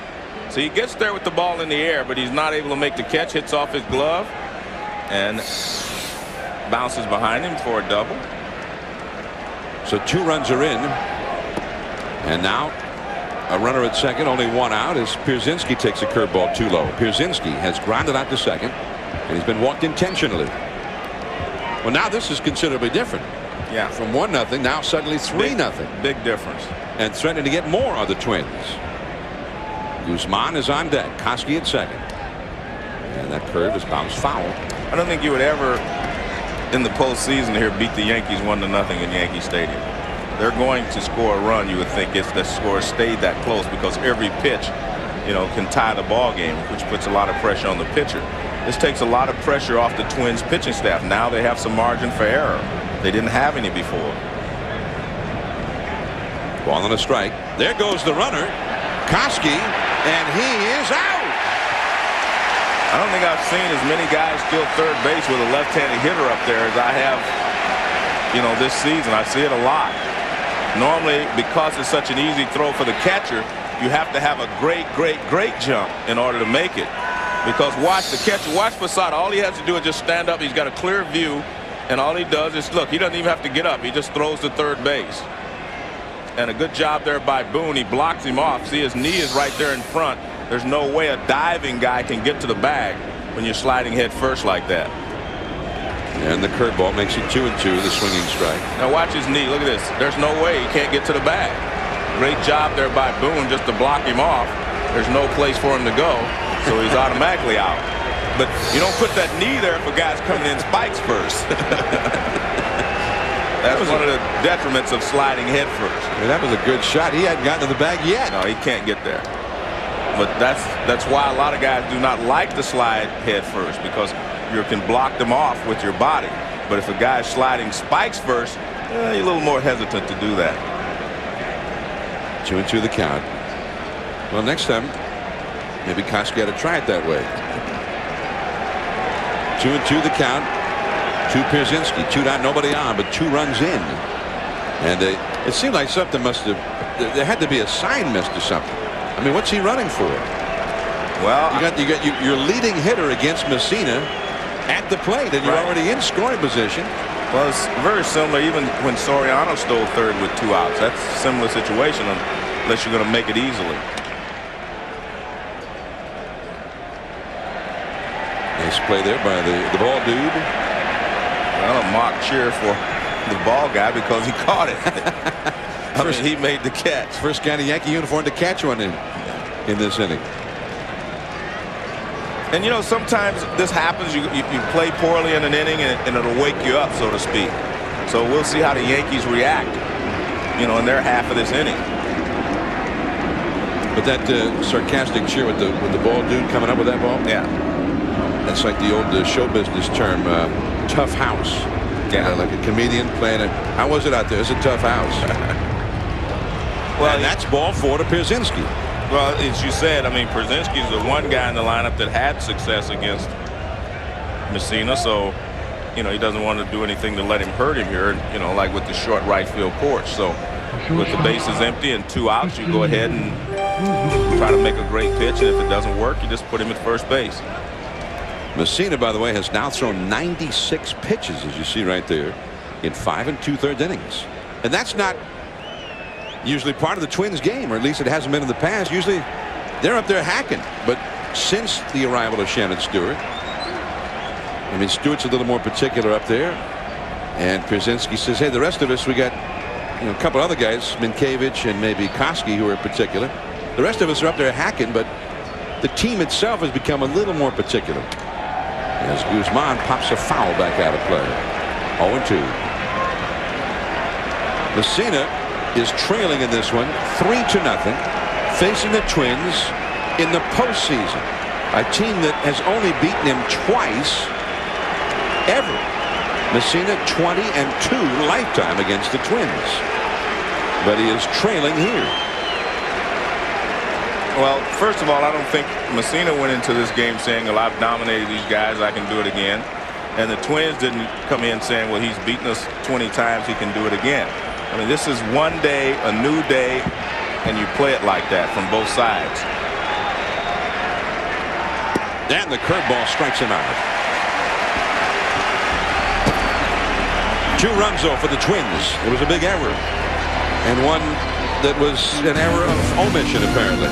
3-0. Jeter, Giambi, Posada coming up. All right, and here we are at Yankee Stadium in New York. The Shadows continue to advance upon home plate as Derek Jeter will lead off now for the Yanks against J.C. Romero. 3-0 the Twins are leading. But the Twins got a very bad break, losing their starter Santana after he had thrown 4 shutout innings with cramping in his right leg. But they got a good break with that ball getting past Bernie Williams and being able to score 2 runs. But again, I think this should be a wake-up call for the Yankees. Let's see how they respond. They have not had a leadoff man reach base today. As Jeter leads off here. Fastball from Romero misses. Jeter is single and walk. He'll be followed by Giambi and Posada. And this is truly the spot with those guys coming up for him to get on base and get something started. Derek Jeter hit .324 in the regular season. Nice ahead of the count 2-0. And Romero has just been erratic since he's been in. Off the plate inside, off the plate outside. And this part of the lineup, I think they will force him to throw some strikes. Jeter, and just off the glove of the leaping Guzman. Stewart gets it back in. A single for Jeter, so he gets aboard. I mean, as good as Jeter is, he always seems to be a little bit better come the postseason. Well, this pitch was a little bit inside, it appeared to be. But he gets the barrel of the bat out there and lines it over shortstop. And Guzman just can't quite get up in time. Look at that. Right off the tip of the glove. Jeter is the first Yankee to lead off an inning reaching base in this game. We're in the 6th. Now Giambi. He is grounded to second and he is struck out. 1 ball, no strikes. Well, Giambi wasn't patient against Santana. He swung at those high pitches. A couple of them up and in, and the last one he struck out on the time before was up and over the plate. In the Twins bullpen, the right-hander Juan Rincon warming up. And the sun has disappeared behind a cloud, at least for the moment. Second baseman Rivas over toward the hole. That one hit softly toward Rivas. His only plays to first. And Giambi is not a fast runner. Thrown out with Jeter moving up to second. Giambi is 0 for 3 in this game. Has not hit the ball out of the infield. Now Posada. Well, Posada was one of the Yankees that drove in 100 runs this year, along with Jason Giambi and Matsui. This is a spot where, you try to just get on the board. You're not necessarily looking for a 2-run homer here. You're just trying to get a base hit to get on the board.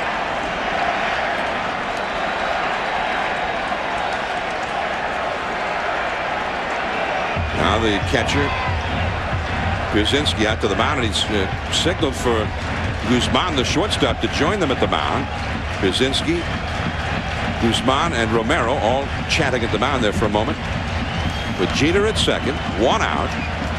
And Posada coming up. Posada hit 30 home runs this year, which tied Yogi Berra's team record for catchers. And Yogi Berra, who won more than one Most Valuable Player award in the American League. And Posada might do that this year. That's a strike caught on the outside.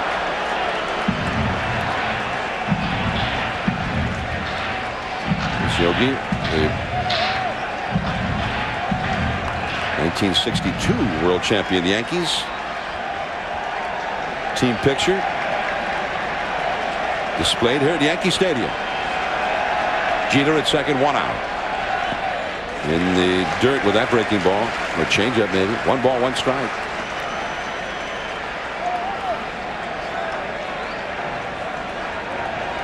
Well, the Minnesota Twins have played very well defensively in this game.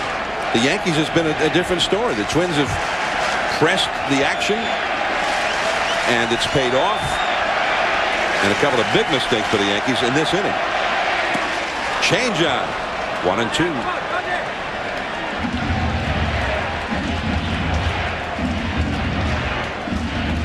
Well, because Romero has such a live fastball, the changeup is very effective. And you see that ball tails away a little bit from Posada, as well as gets him off balance with the speed. But he short arms his fastball, which makes it get there quicker. So when he throws a changeup, it works as well. Strike 3. 2 down. His off-speed pitches are always going to be effective because he's quick. His motion is quick, and he short arms the ball, so you can't find it as easily as you'd like. And Posada again way out in front. Well, a moment ago, the sun was gone. Now it's shining brightly in the big ballpark again. A runner at second. Bernie Williams to try to get Jeter home, and that's a strike called to Bernie, who has been called out on strikes and is single. Bernie had that ball go beyond him. What looked like a single by Hunter turned into a triple in the first half of this inning. Also, Bernie, who just did not have a very strong arm, unable to throw out Guzman on that shallow fly ball in the third inning. Bernie has always been a strong hitter in the postseason, although for a long time that ended every time they got to the World Series. 1 ball, 1 strike to Bernie Williams. But this is especially this, you know, the right-handed side was where he was especially strong.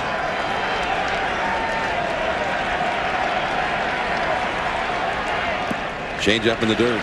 2-1. Matsui, a left-handed hitter, is on deck.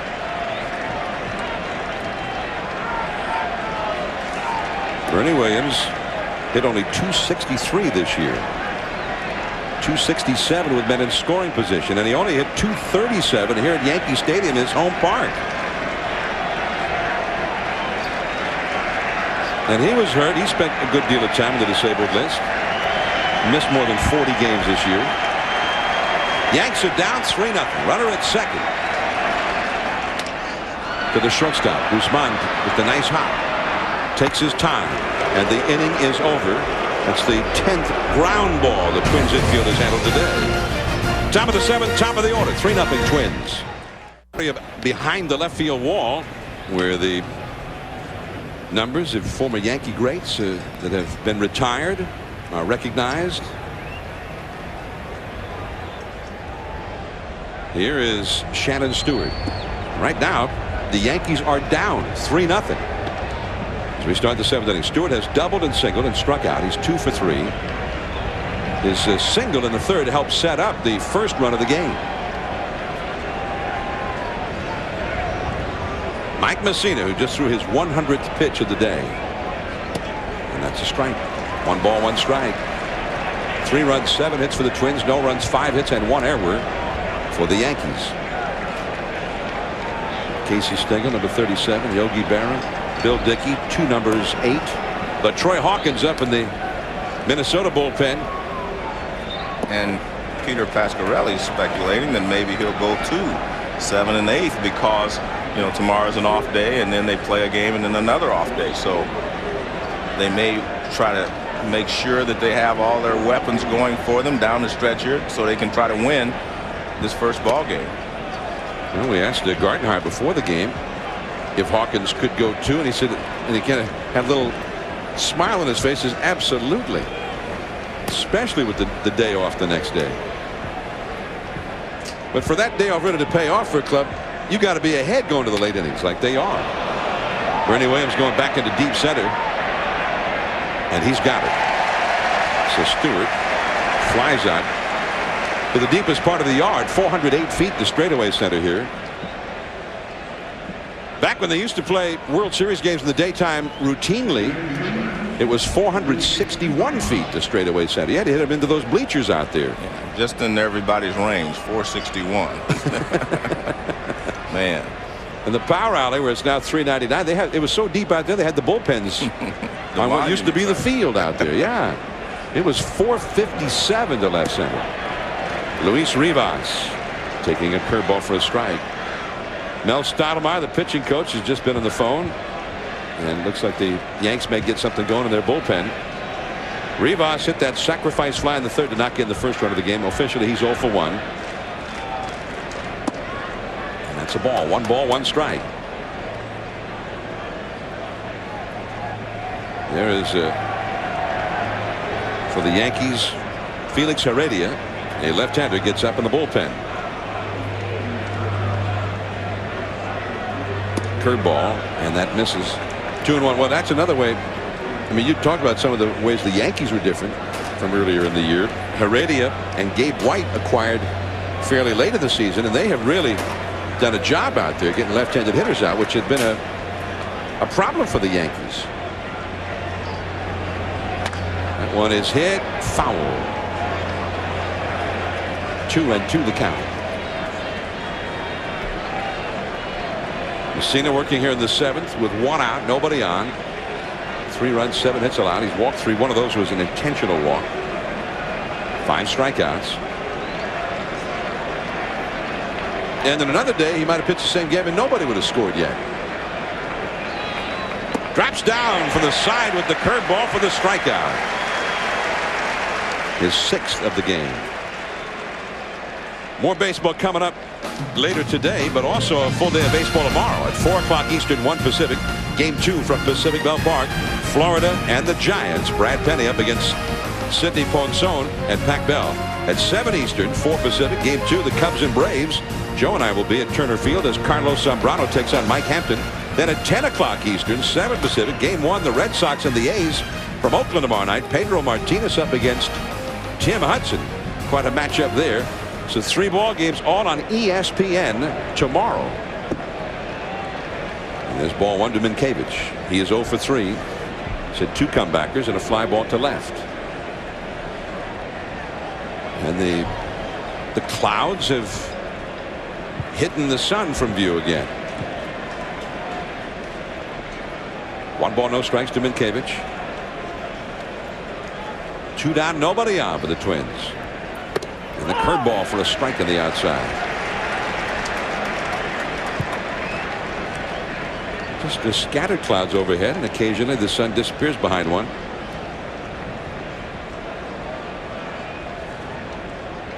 And the sun now reappears. Shadows have advanced right to home plate now. To shortstop, Jeter. And that is out number 3.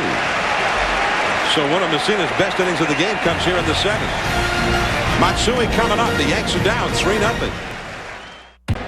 And we are at Yankee Stadium, game 1 of this American League Division Series, and the Minnesota Twins, who would figure to be a heavy underdog in this series. They are leading game 1 3-0 as we go to the last half of the 7th inning. Christian Guzman got them started early, and then the Yankees have had some problems on the field. Let's have a look at some of the things that have gone on. Well, they have not made all the plays that they normally make. This started the inning. Alfonso Soriano tries to barehand it. He's not able to make it. Here's a play where Bernie Williams falls down. The next guy hit into a double play. And here's the ball that was hit in front of him that scoots past him. And 1 run scored. And then Soriano throws it over the third baseman's head. And the 2nd run scored. And then Matsui follows. They just have not made the plays. All of them weren't errors. Actually, only 1 error with Soriano overthrowing third. But they're plays that the Yankee players usually make. And I'm really kind of surprised that they have not been able to make those plays in today's ball game, because I came into this ball game expecting to see, the Yankees playing great like they had been in the past, because they're all healthy and they all feel good and they ended on a good note. But right now they're just not playing as well as they're capable. The Twins, who have not yet beaten Joe Torre's Yankees, since Ron Gardenhire became manager before last year. Twins 0-6 last year, 0-7 this year. But those 7 meetings this year were all back in April. But the great thing, John, if you're the Yankees, Yogi Berra is here. It's never over until it's over.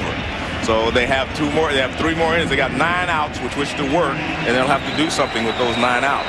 When, you know, in postseason play, if you give away an extra 90 feet, an extra base here and there, or if a team can take an extra base, that can turn a whole game around. The Twins have had 8 extra bases, either because of Yankee miscues or just aggressiveness on the bases, or both. Yeah, you're right. I mean, everything is magnified in postseason, especially here when you have a short 5-game series. If it was a 7-game series, you have time to overcome just about anything. But in a short 5-game series, that first game is very, very important. Romero to Matsui, with 3 right-handed hitters due to follow, and the right-hander LaTroy Hawkins up and ready in the Minnesota bullpen. Perhaps this will be the final man that Romero will face. And ball 1 ball, 1 strike. Matsui has singled to center, and he's grounded into an inning-ending double play. There's Hawkins, number 32, the big right-hander.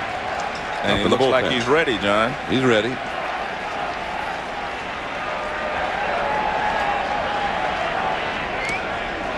And a foul. Now that looked like Matsui was trying to plant one in the right field seats. Well, I think the one thing that Romero's ball does against left-handed hitters, it chases them. It tails in. And he was trying to open his hips and pull that ball because it was tailing in. 314 feet to the right field foul pole at Yankee Stadium. He's a Matsui fan in left field. And the slider of the dirt. 2 balls, 2 strikes. Aaron Boone on deck. Juan Rivera due up 3rd in the inning. 56,292. The official paid crowd at Yankee Stadium today. Home plate plus the hitter covered in the shadows now. Down and in. See, his ball just really runs in and chases a left-handed hitter. That type of pitch bothers left-handers probably more than just a big breaking curveball. Full count to Matsui. And Romero has walked him. Wow. Ahead by 3, and he walks it. Well, again, that ball runs in on the left-handed hitter. You've got to start a little bit more out over the plate. Well, Romero had gone an inning in the 3rd, allowing just 1 hit. And he's a little distraught. As like Gardenhire is trying to pump him up a little bit right there. LaTroy Hawkins called in for the bullpen.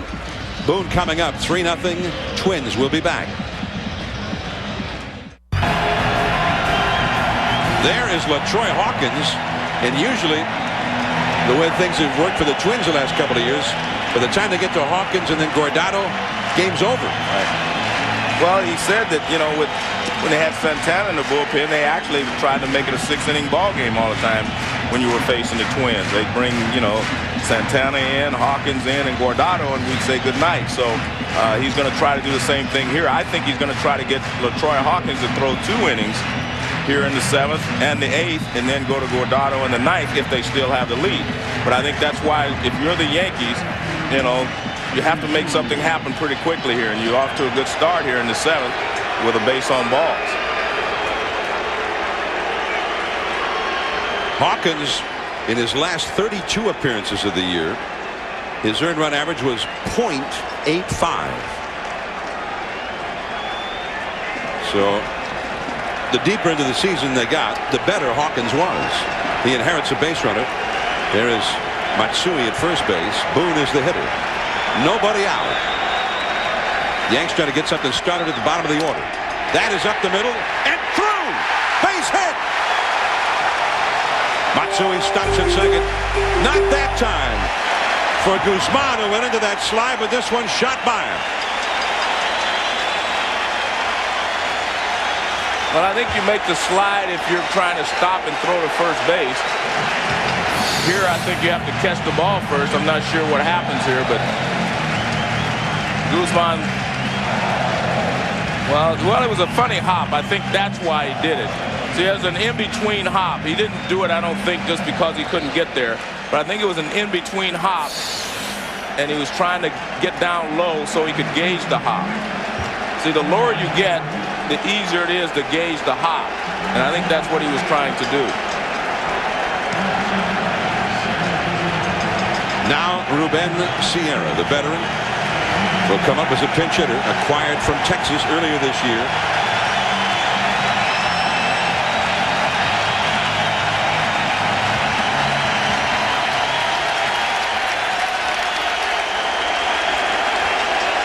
Sierra 3 hits and 6 at-bats against LaTroy Hawkins.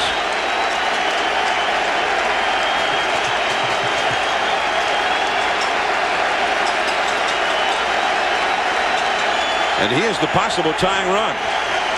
And the big crowd, many of them have risen to their feet here.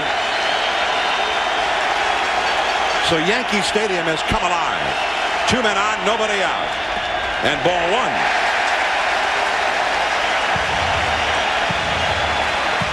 That kind of noise from a big crowd in this ballpark, would that rattle Hawkins?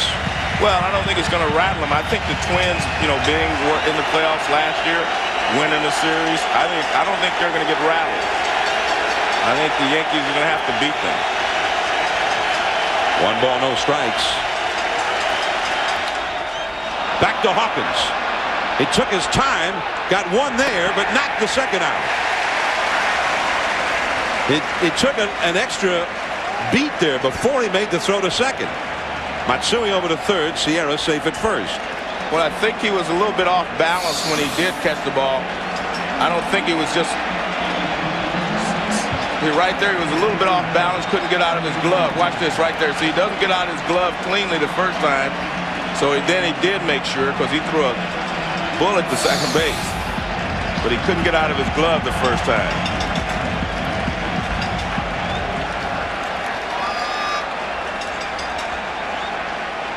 Yankees have had 9 men reach base in this game. They've had 6 hits. They've drawn 3 walks, but they have not been able to get anybody home. So here is Soriano, and he was about the hottest man on the planet the last couple of weeks of the season. But certainly you have that shadow that is advanced out in front of home plate. I don't think it's nearly as bad because the pitcher's still in the sunlight, and there is some light pretty much up to 10 feet before you reach the plate. Fastball, a strike. Well, he got the high strike there, but if you look at, this is Soriano's game right now. I mean, in that this guy's been swinging the bat so well, and he's the guy that you want up there in this situation right now. He hit a double into right center his last time. He's 1 for 3 in the game. But he's got to make sure he gets the runner in from third. That's the important run right now, just to get on the board, get something started. 3-0 Minnesota. The Yankees with their best opportunity to score right here.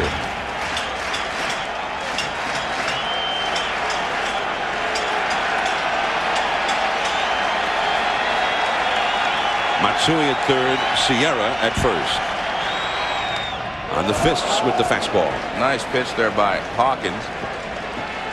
High fastball, up and in. You see that plate is off. The ball is off the plate inside. Guzman at short, Rivas at second. Double play depth. Now you're talking about the importance of at least getting that runner home from third here. Soriano does strike out a lot. Yeah, but if you get the runner home, I mean, it's only the 7th inning. You do not have to get them all back here in the 7th inning. Tried to put him away with the high hard one, but he laid off. 2-2. You just have to get yourself back into the game here in the 7th inning and maybe put a little pressure on the bullpen of the Twins.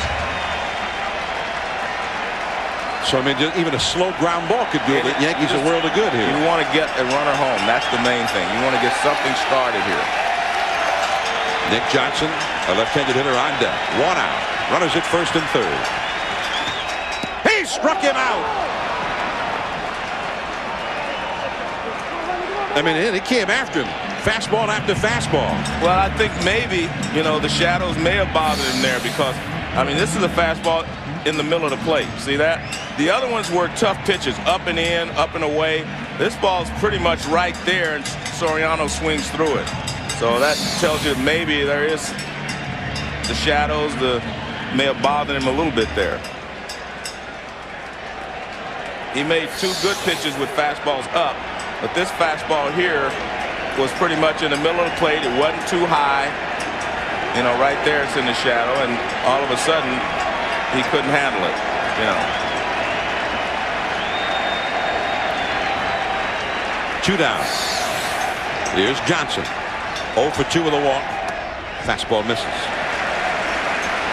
The Yankees have not been able to get that big hit today. They are now 0 for 6 as a team with runners in scoring position. Yankees hit only .263 as a team all year with runners in scoring position. 1 ball, no strikes, and a pop-up foul. I mean, it's not a big mystery about what Hawkins is doing to these guys right now. I mean, he's pumping fastballs in there. And the interesting thing when you watch Hawkins pitch, he's got that smooth, easy delivery, and it doesn't look like he's exerting a lot of energy to throw the ball hard. And when that happens, the fastball kind of sneaks up on him. He's got a real live arm, slow motion, and then the ball is he just pops the ball. Matsui the runner at third, Sierra at first, 2 down. Oh, the high fastball at 97. And now there's 1 and 2. Well, like you say, if you're Nick Johnson, you say hold it right here because the sun is down. I mean, the sun is gone behind a cloud, and right now it'd be the best time to see a pitch if you're Nick Johnson. If only he could start over with the sun being gone here. But it's already 2 strikes. 1 ball, 2 strikes. But it's better. He's going to get 1 pitch where he may be able to see it. Sun has fallen behind the cloud, as you can tell.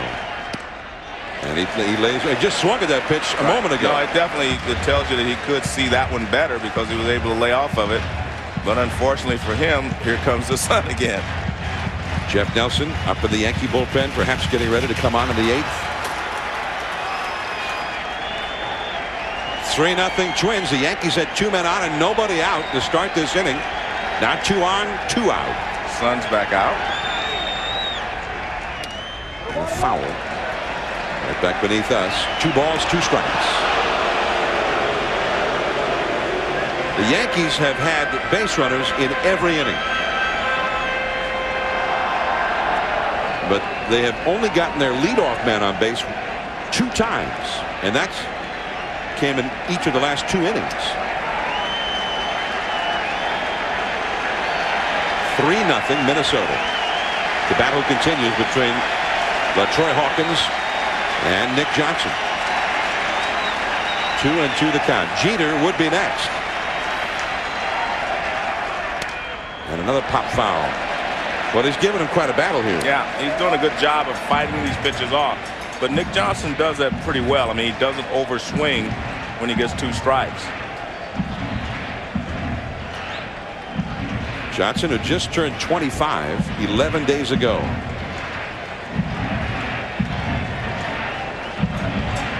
Twins dugout, everybody up at the railing to get a good look.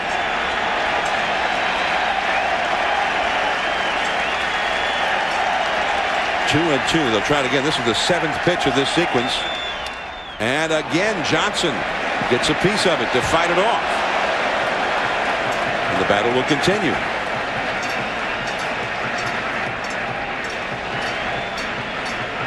This is one of the reasons why Johnson has such a high on-base average.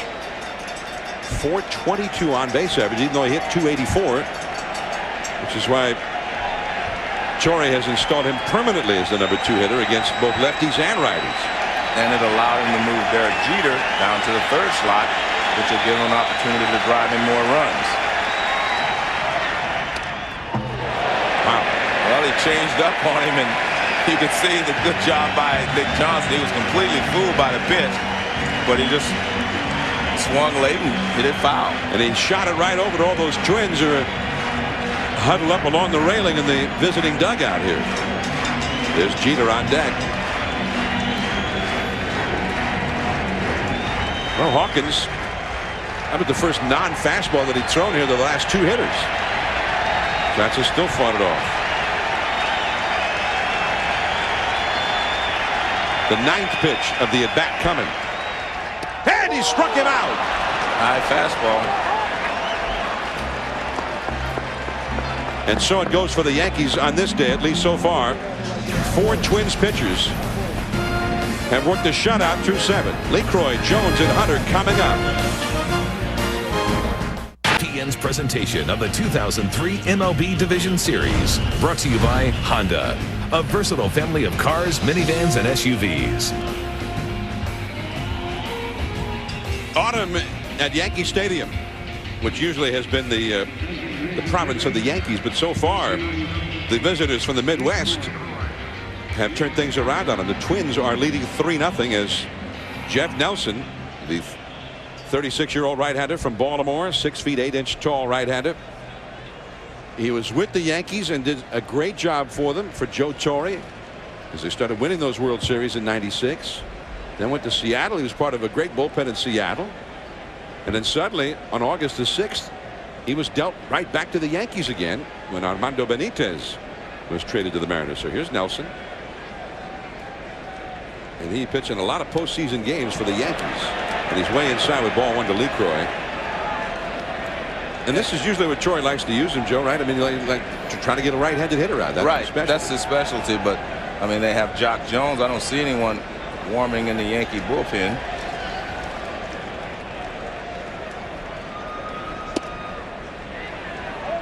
And that's a ball, 2-0. Yeah, Heredia's up and throwing again now, John. So maybe he is only going to pitch to 1 hitter. We'll see. Well, he hasn't been able to find the strike zone yet. 3-0.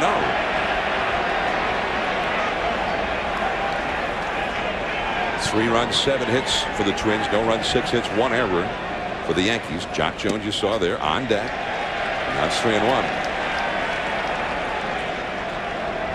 David Wells could be the 4th game starter if there is a 4th game, but could be a 5th game starter. Torre's not saying yet right now.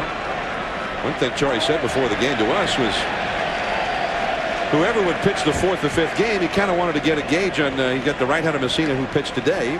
The left-hander Pettit will pitch Thursday. He wanted to see how they did against the Twins. Yeah, he wanted to see how the Twins match up. And last year, the Twins were very vulnerable against left-handed pitching. And I think he wants to see how Pettit handles them in game 2 and compare that with the way that Messina handled them here in game 1. And then I guess he'll decide from that point. The thing is, with that extra day off, Messina could pitch game 4 on full rest. But Wells could be available as well.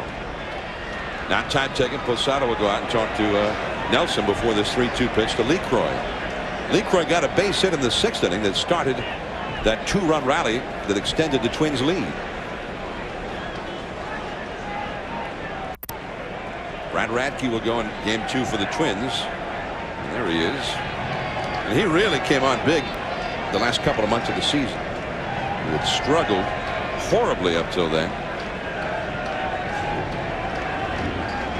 3-2 the count. And that sinker is a little bit low. LeCroy is aboard. Now let's go to the studio. Here's Carl Ravitch. John, thank you. Reminder, Benito Santiago and the Giants taking on the Marlins. If the Yankee game is not over, you'll be able to see the first pitch of this one coming up on ESPN2 at 4:07. First pitch. All right, Carl. And here is Joe Torre. He's got Heredia ready in the bullpen. He takes the ball from Jeff Nelson.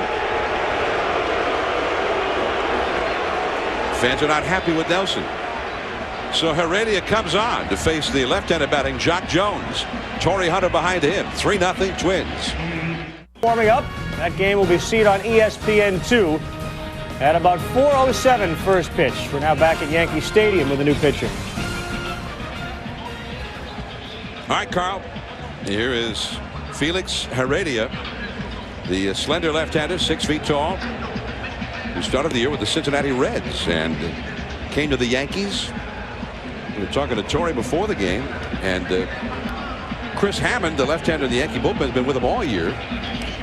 Torre says actually he most often gets right-handed hitters out more effectively than he does the lefties. But Heredia and Gabe White, both acquired in the trade with the Cincinnati Reds, have done a very fine job getting lefties out for them.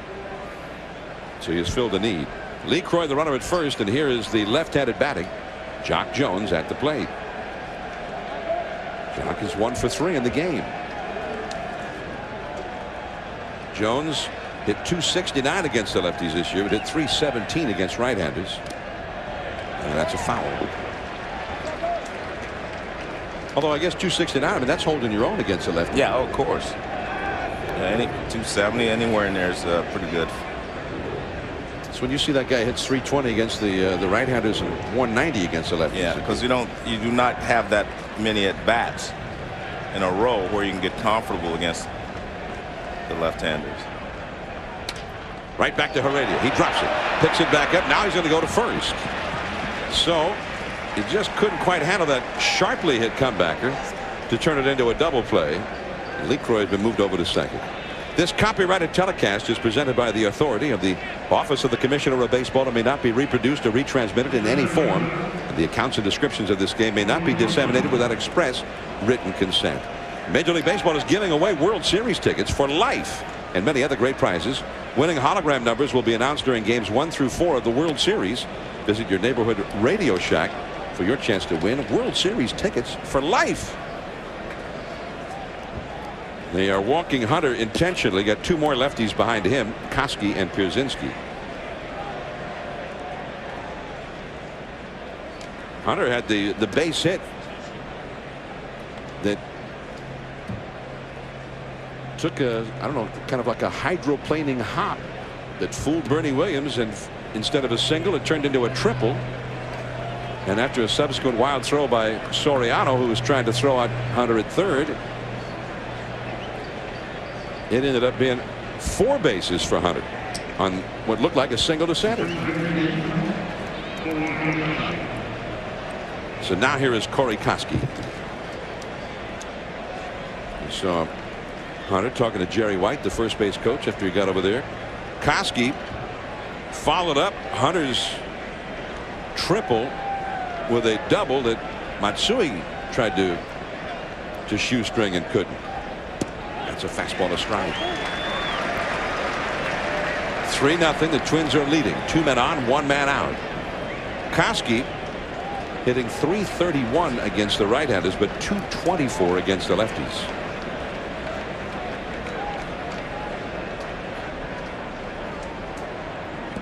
And that breaking ball, a swing and a miss. The ball ended up in the dirt. Strike 2. And Heredia can be very tough on left-handers because he kind of swings the ball. He doesn't have a fluid motion where you can just pick the ball up out of his release. I mean, he kind of slings the ball, and those are the toughest left-handers, I think, to hit because you can't pick up the spin until late. He helped the Florida Marlins win the 1997 World Series against Cleveland. Pitched real well in that World Series.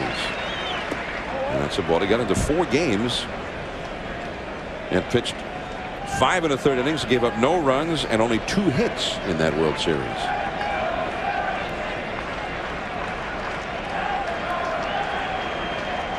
They must have kept bringing him in to face Lofton and Tomey and guys like that. 2 men on, 1 man out. 1 ball and 2 strikes. And the slider misses. 2-2.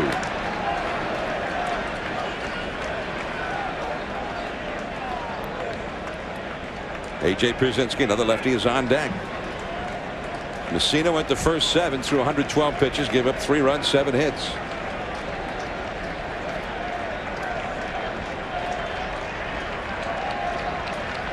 Lee Croy at second, Hunter at first. And that's a foul. A little tap off to the right. Still 2-2. LaTroy Hawkins, who got into all kinds of trouble, inherited a base runner. The first man he faced got a base hit, Aaron Boone. He had 2 men on and nobody out in the last of the 7th and got through it. He struck out both Soriano and Johnson. Some great pitching in the clutch there by LaTroy Hawkins. And the Yankees will test him again in the last half of this inning. They got big hitters coming up. And Koski battling it out here with Heredia. 2 balls, 2 strikes. Jeter, Giambi, and Posada are the first 3 Yankees due in the last half of this inning.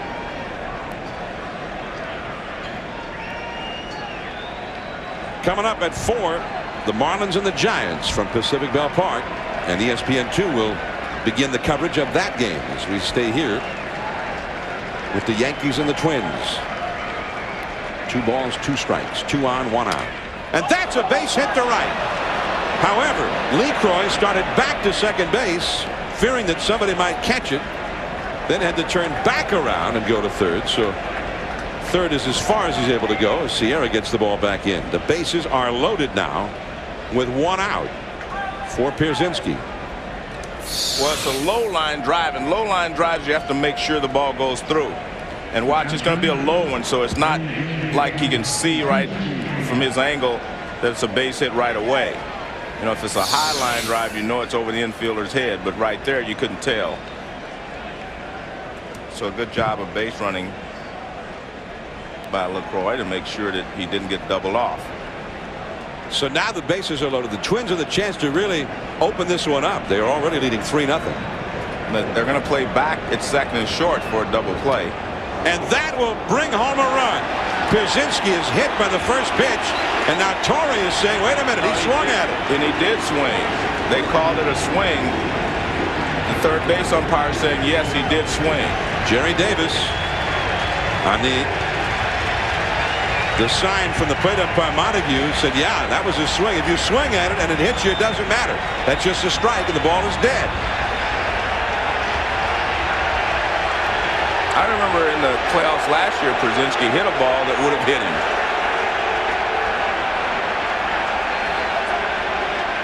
And Pierzynski comes back. He's not upset. I think he realizes that maybe he did.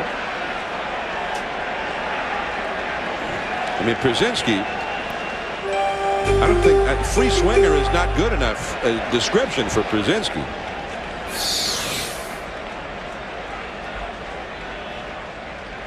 Well, you can see that he did commit, and that's why the third base umpire said that he swung. So watch the barrel of the bat, and you can see he did go around before he could stop it. Ball and a strike now. And now it's 2-1. He has not swung again here. Now usually, and now Mel Stottlemyre is going to go out and talk to Heredia, who's having a hard time throwing strikes here.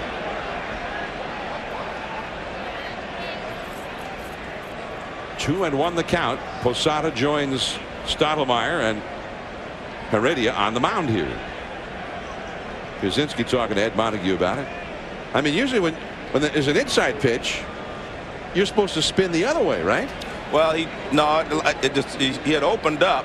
I think you just have to check his swing. That's all. He doesn't have to. You know, if you start, you just check your swing, but he couldn't check his swing. He was all the way around here, so therefore it was called a strike. But I mean, why did he start?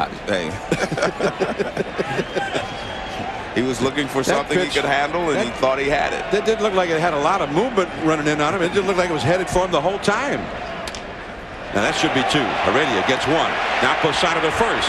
2, double play. The Yankees stay alive. Pierzynski got a hit and then hits a double play. We are at Yankee Stadium. Meanwhile, the Marlins and Giants are just moments away from getting started at Pacific Bell Park. And that game is on the air right now on ESPN2. So if you're looking for the Marlins and the Giants, it's over on ESPN2. First pitch scheduled for about 4:06 Eastern Time, 1:06 Pacific Time. Jason Schmidt versus Josh Beckett there. Here, the Minnesota Twins are holding a 3-0 lead as Derek Jeter, who's been on base all 3 times, tried to get himself aboard with Giambi on deck. And Hawkins throws him a strike. And, Joe, we watched those shadows crossing home plate heading out to the mound. But right now, the sun is not shining. The lights are on at Yankee Stadium. Perhaps a break for Jeter and the Yankee hitters if it stays like that. Right to second, there's Rivas. And Jeter hustling up the line, but out by a step, 1 away. That's the first time he's been retired. Well, it was a good pitch by Hawkins, he took a little off and it was moving down and away, and Jeter kind of took a half swing at it.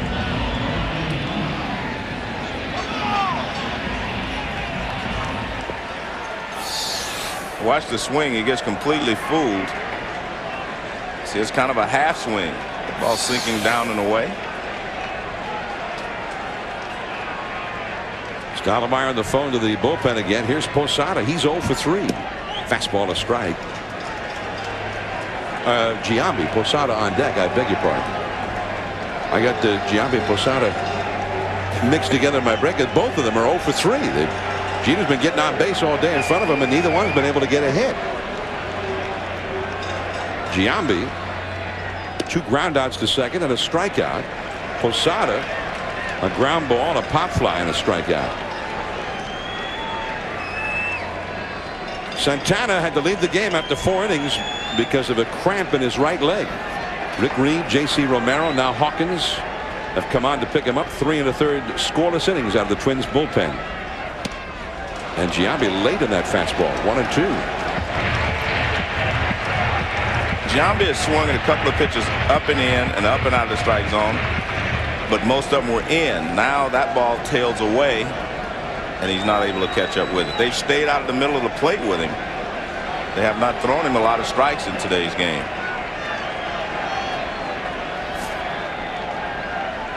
And he strikes him out. Well, that was a fastball right there, but he couldn't catch up with it. 97 miles an hour from Hawkins.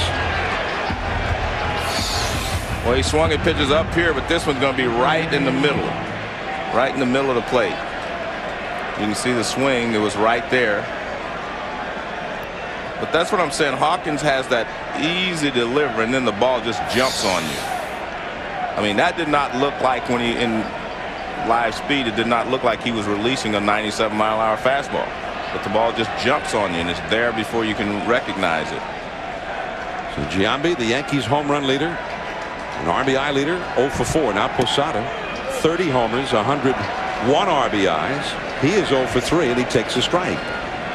The Yankee bullpen is busy. Mariano Rivera is one of those who's gotten up.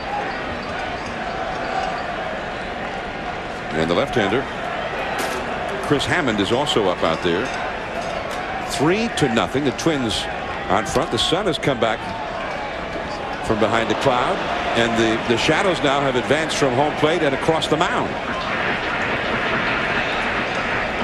More bad news for the Yankee hitters, as if Hawkins and the rest of the Twins pitchers have not been bad enough news all day.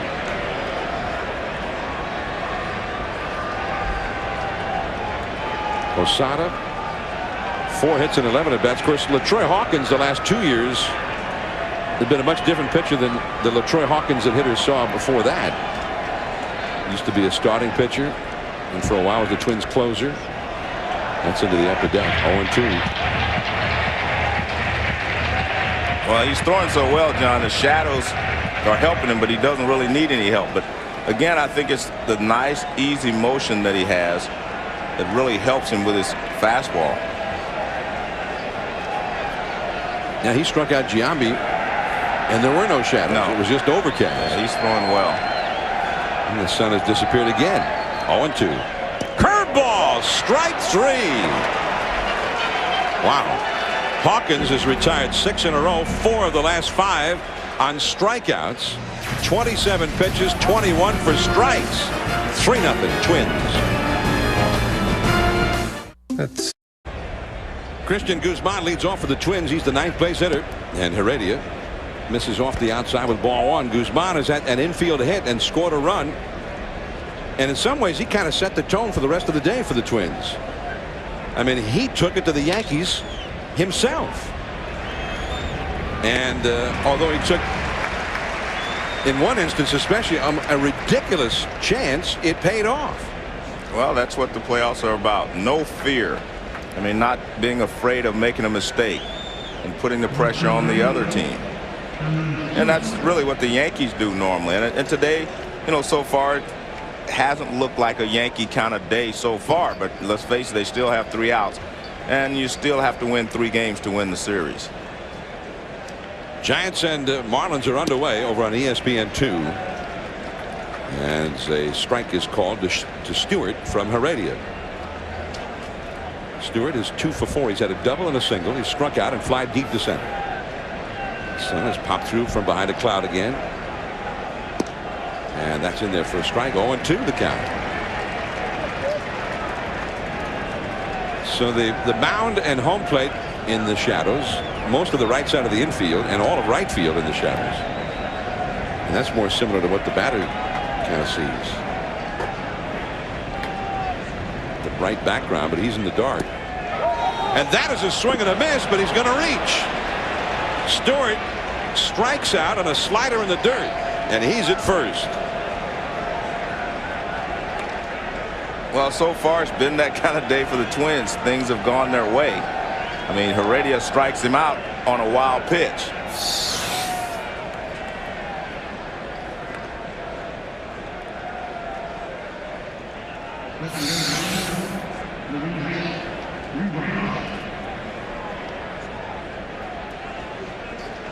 So now Rivas has had a sacrifice bunt, a sacrifice fly to knock in the first run. He's grounded out and struck out. And Stewart back to the bag. Strikeout and a wild pitch is the ruling by the official scorer. Oh, I'd already done that, hadn't I? You did? Yeah. I just wanted to mention that he agreed with you. Oh, okay.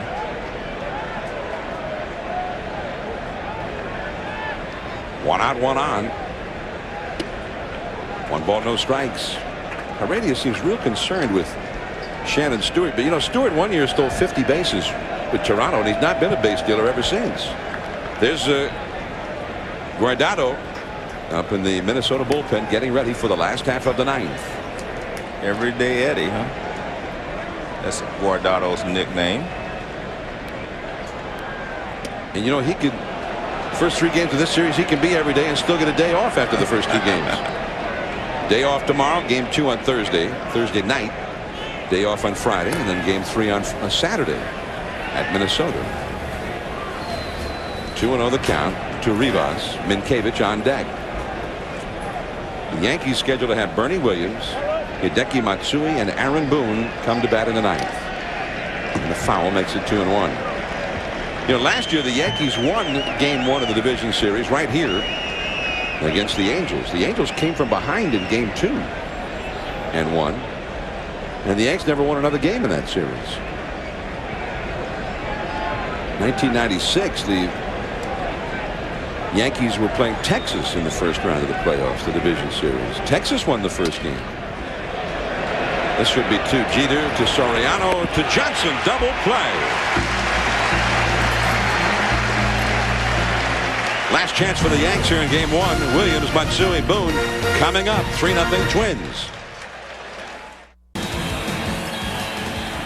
All right, guys, and here is Bernie Williams to lead it off against the closer, Eddie Guardado, I beg your pardon. He'll be followed by Hideki Matsui, and then Aaron Boone due up 3rd of the inning. Guardado, 41 saves in 45 save chances. 65 and a third innings pitch, 50 hits a lot, and look at that, only 14 walks. The bullpen had to take over this game in the 5th inning because of an injury, really a cramp in the right leg of the starting pitcher Santana. Rick Reed, J.C. Romero, and LaTroy Hawkins. What a job by Hawkins. Well, you know, normally they pitch him 1 inning, but today they pitched him 2, and I think it's due to the fact they're going to be off tomorrow and so forth. But he's kind of the setup man for Eddie Guardado. He only goes 1 inning normally.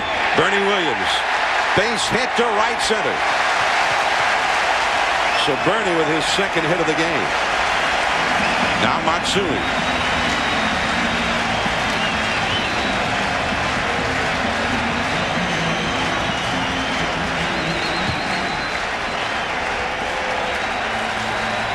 Yankees have had 7 hits in this game.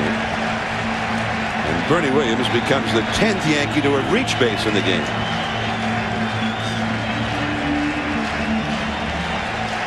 Matsui has singled, grounded into a double play, and walked.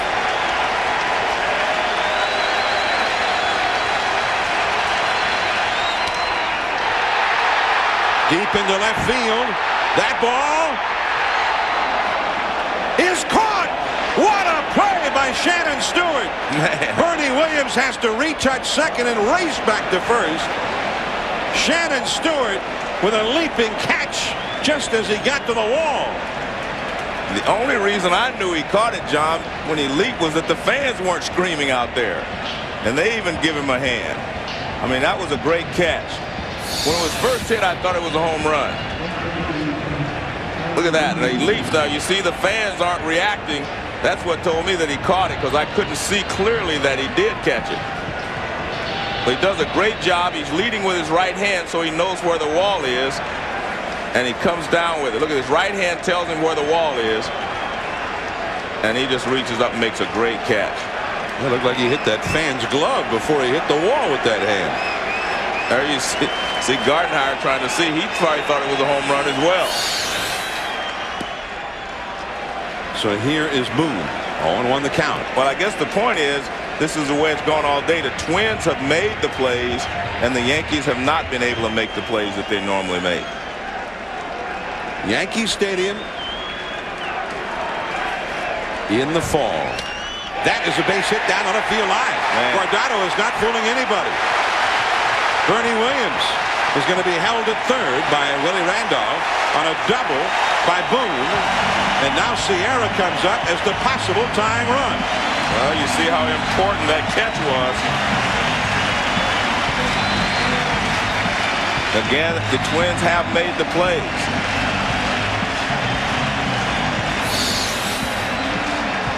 Well, Guardado goes right after him anyway, and Boone just sits on this fastball and pulls it down into the corner. And Bernie Williams ends up at third, and Boone's at second. And as John said, he hasn't fooled anyone yet. Rick Anderson, the pitching coach, out to the mound.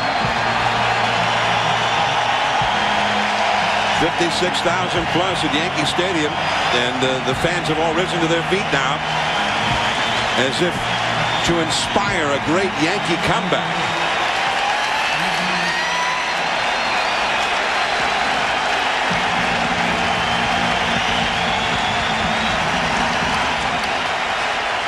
Getting base runners has not been the problem for the Yankees today. Getting them a home, that has been so far impossible. 1 ball, no strikes. Guardado came in and was greeted by Bernie Williams, who hit a line drive single to right center. Then a near homer by Matsui. Now a line drive double by Boone. A strike call to the outside. 1 ball, 1 strike. Williams at third. Boone at second.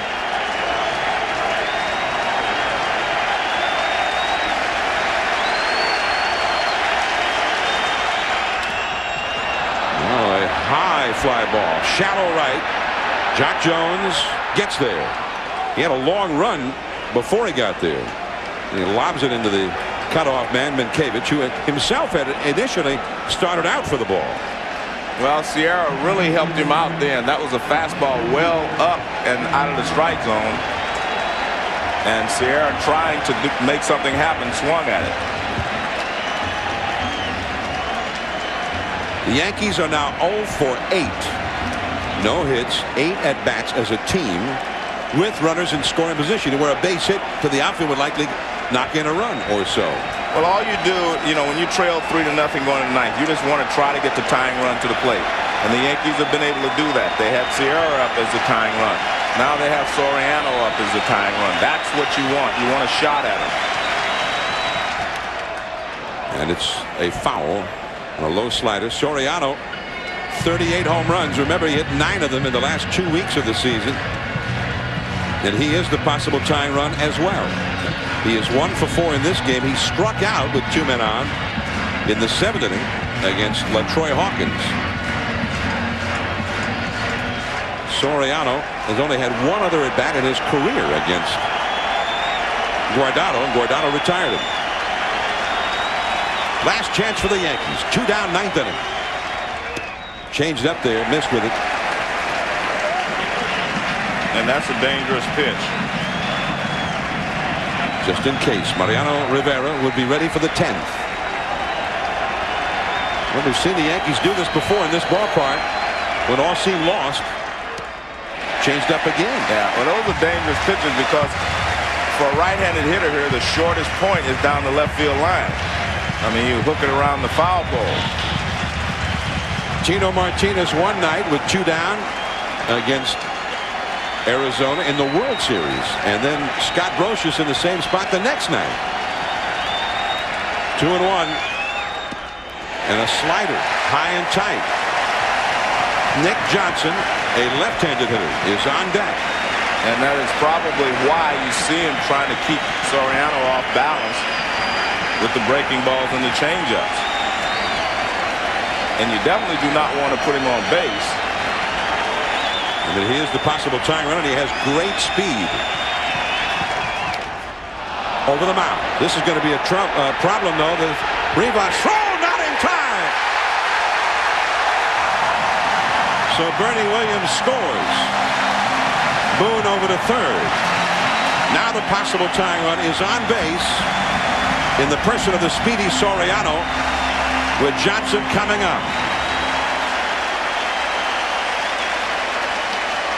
And Rivas made a heck of a play there. Well, when the ball was first hit, I thought it was just going to be base hit easily. But Rivas did make a good play, made it close at first base, gets rid of it quickly with something on it. But only the speed of Soriano keeps us from being the final out of the ball game. Now, what about Soriano trying to steal a bag here? He is the possible tying run. Well, it depends on whether he's watched Guardado before or seen him before as far as, you know, his move to first base. It doesn't mean he has to have batted against him. And that breaking ball is high. But you have to have seen his move to first base, and Guardado wants to know where that pitch was, I think. It'll look high. 1 ball, no strikes. Well, you know, if you're a true base stealer, then I think you have to steal the base. A pop-up. Pierzynski and Minkiewicz and Guardado all go for it, but it goes back out of play. I like that. Guardado, he said, if nobody else can catch it, I'll catch it. I mean, Guardado was over there as well, so good job. But I think Minkiewicz knows that, you know, Guardado's a little hyper. That shows there right there how he chased that ball. But he just wants to calm him down a little bit. Take your time. But my answer to you on Soriano is yes. Got to go. Yeah, it's going to be very difficult for Nick Johnson, you know, to hit the ball out of the ballpark against Guardado. But it's not difficult for him, you know, it's not too hard for him to get a single if you can get to second base. Soriano had 35 steals during the season, got thrown out 8 times. He is the possible tying run. A ball and a strike. Now 1-2 as he came inside with that fastball. And Guardado, being as smart as he is, he says, hey, I'm going to get the hitter. You know, he looks at Soriano and holds him, but his main objective is to get the hitter. The sun is shining again here at Yankee Stadium. And the shadows are out to second base. The pitcher and the batter both in the shadows with a bright background. And there's Johnson fouling it off. He had a protracted at bat in the 7th inning against LaTroy Hawkins. I think it was 9 pitches. But Hawkins finally got it. But he's awfully tough to put away. Derek Jeter would be next. Bernie Williams has scored a run in this inning. 3-1. The Twins are leading. Boone at third. Soriano the possible tying run at first. Hit slowly. There is Koski. And the ball game is over. The Minnesota Twins have come to New York and have won Game 1. The final score from Yankee Stadium. The Twins 3, the Yankees 1. John Miller and Joe Morgan from New York. And we're going to take you right to San Francisco to Chris Berman for the Marlins and the Giants.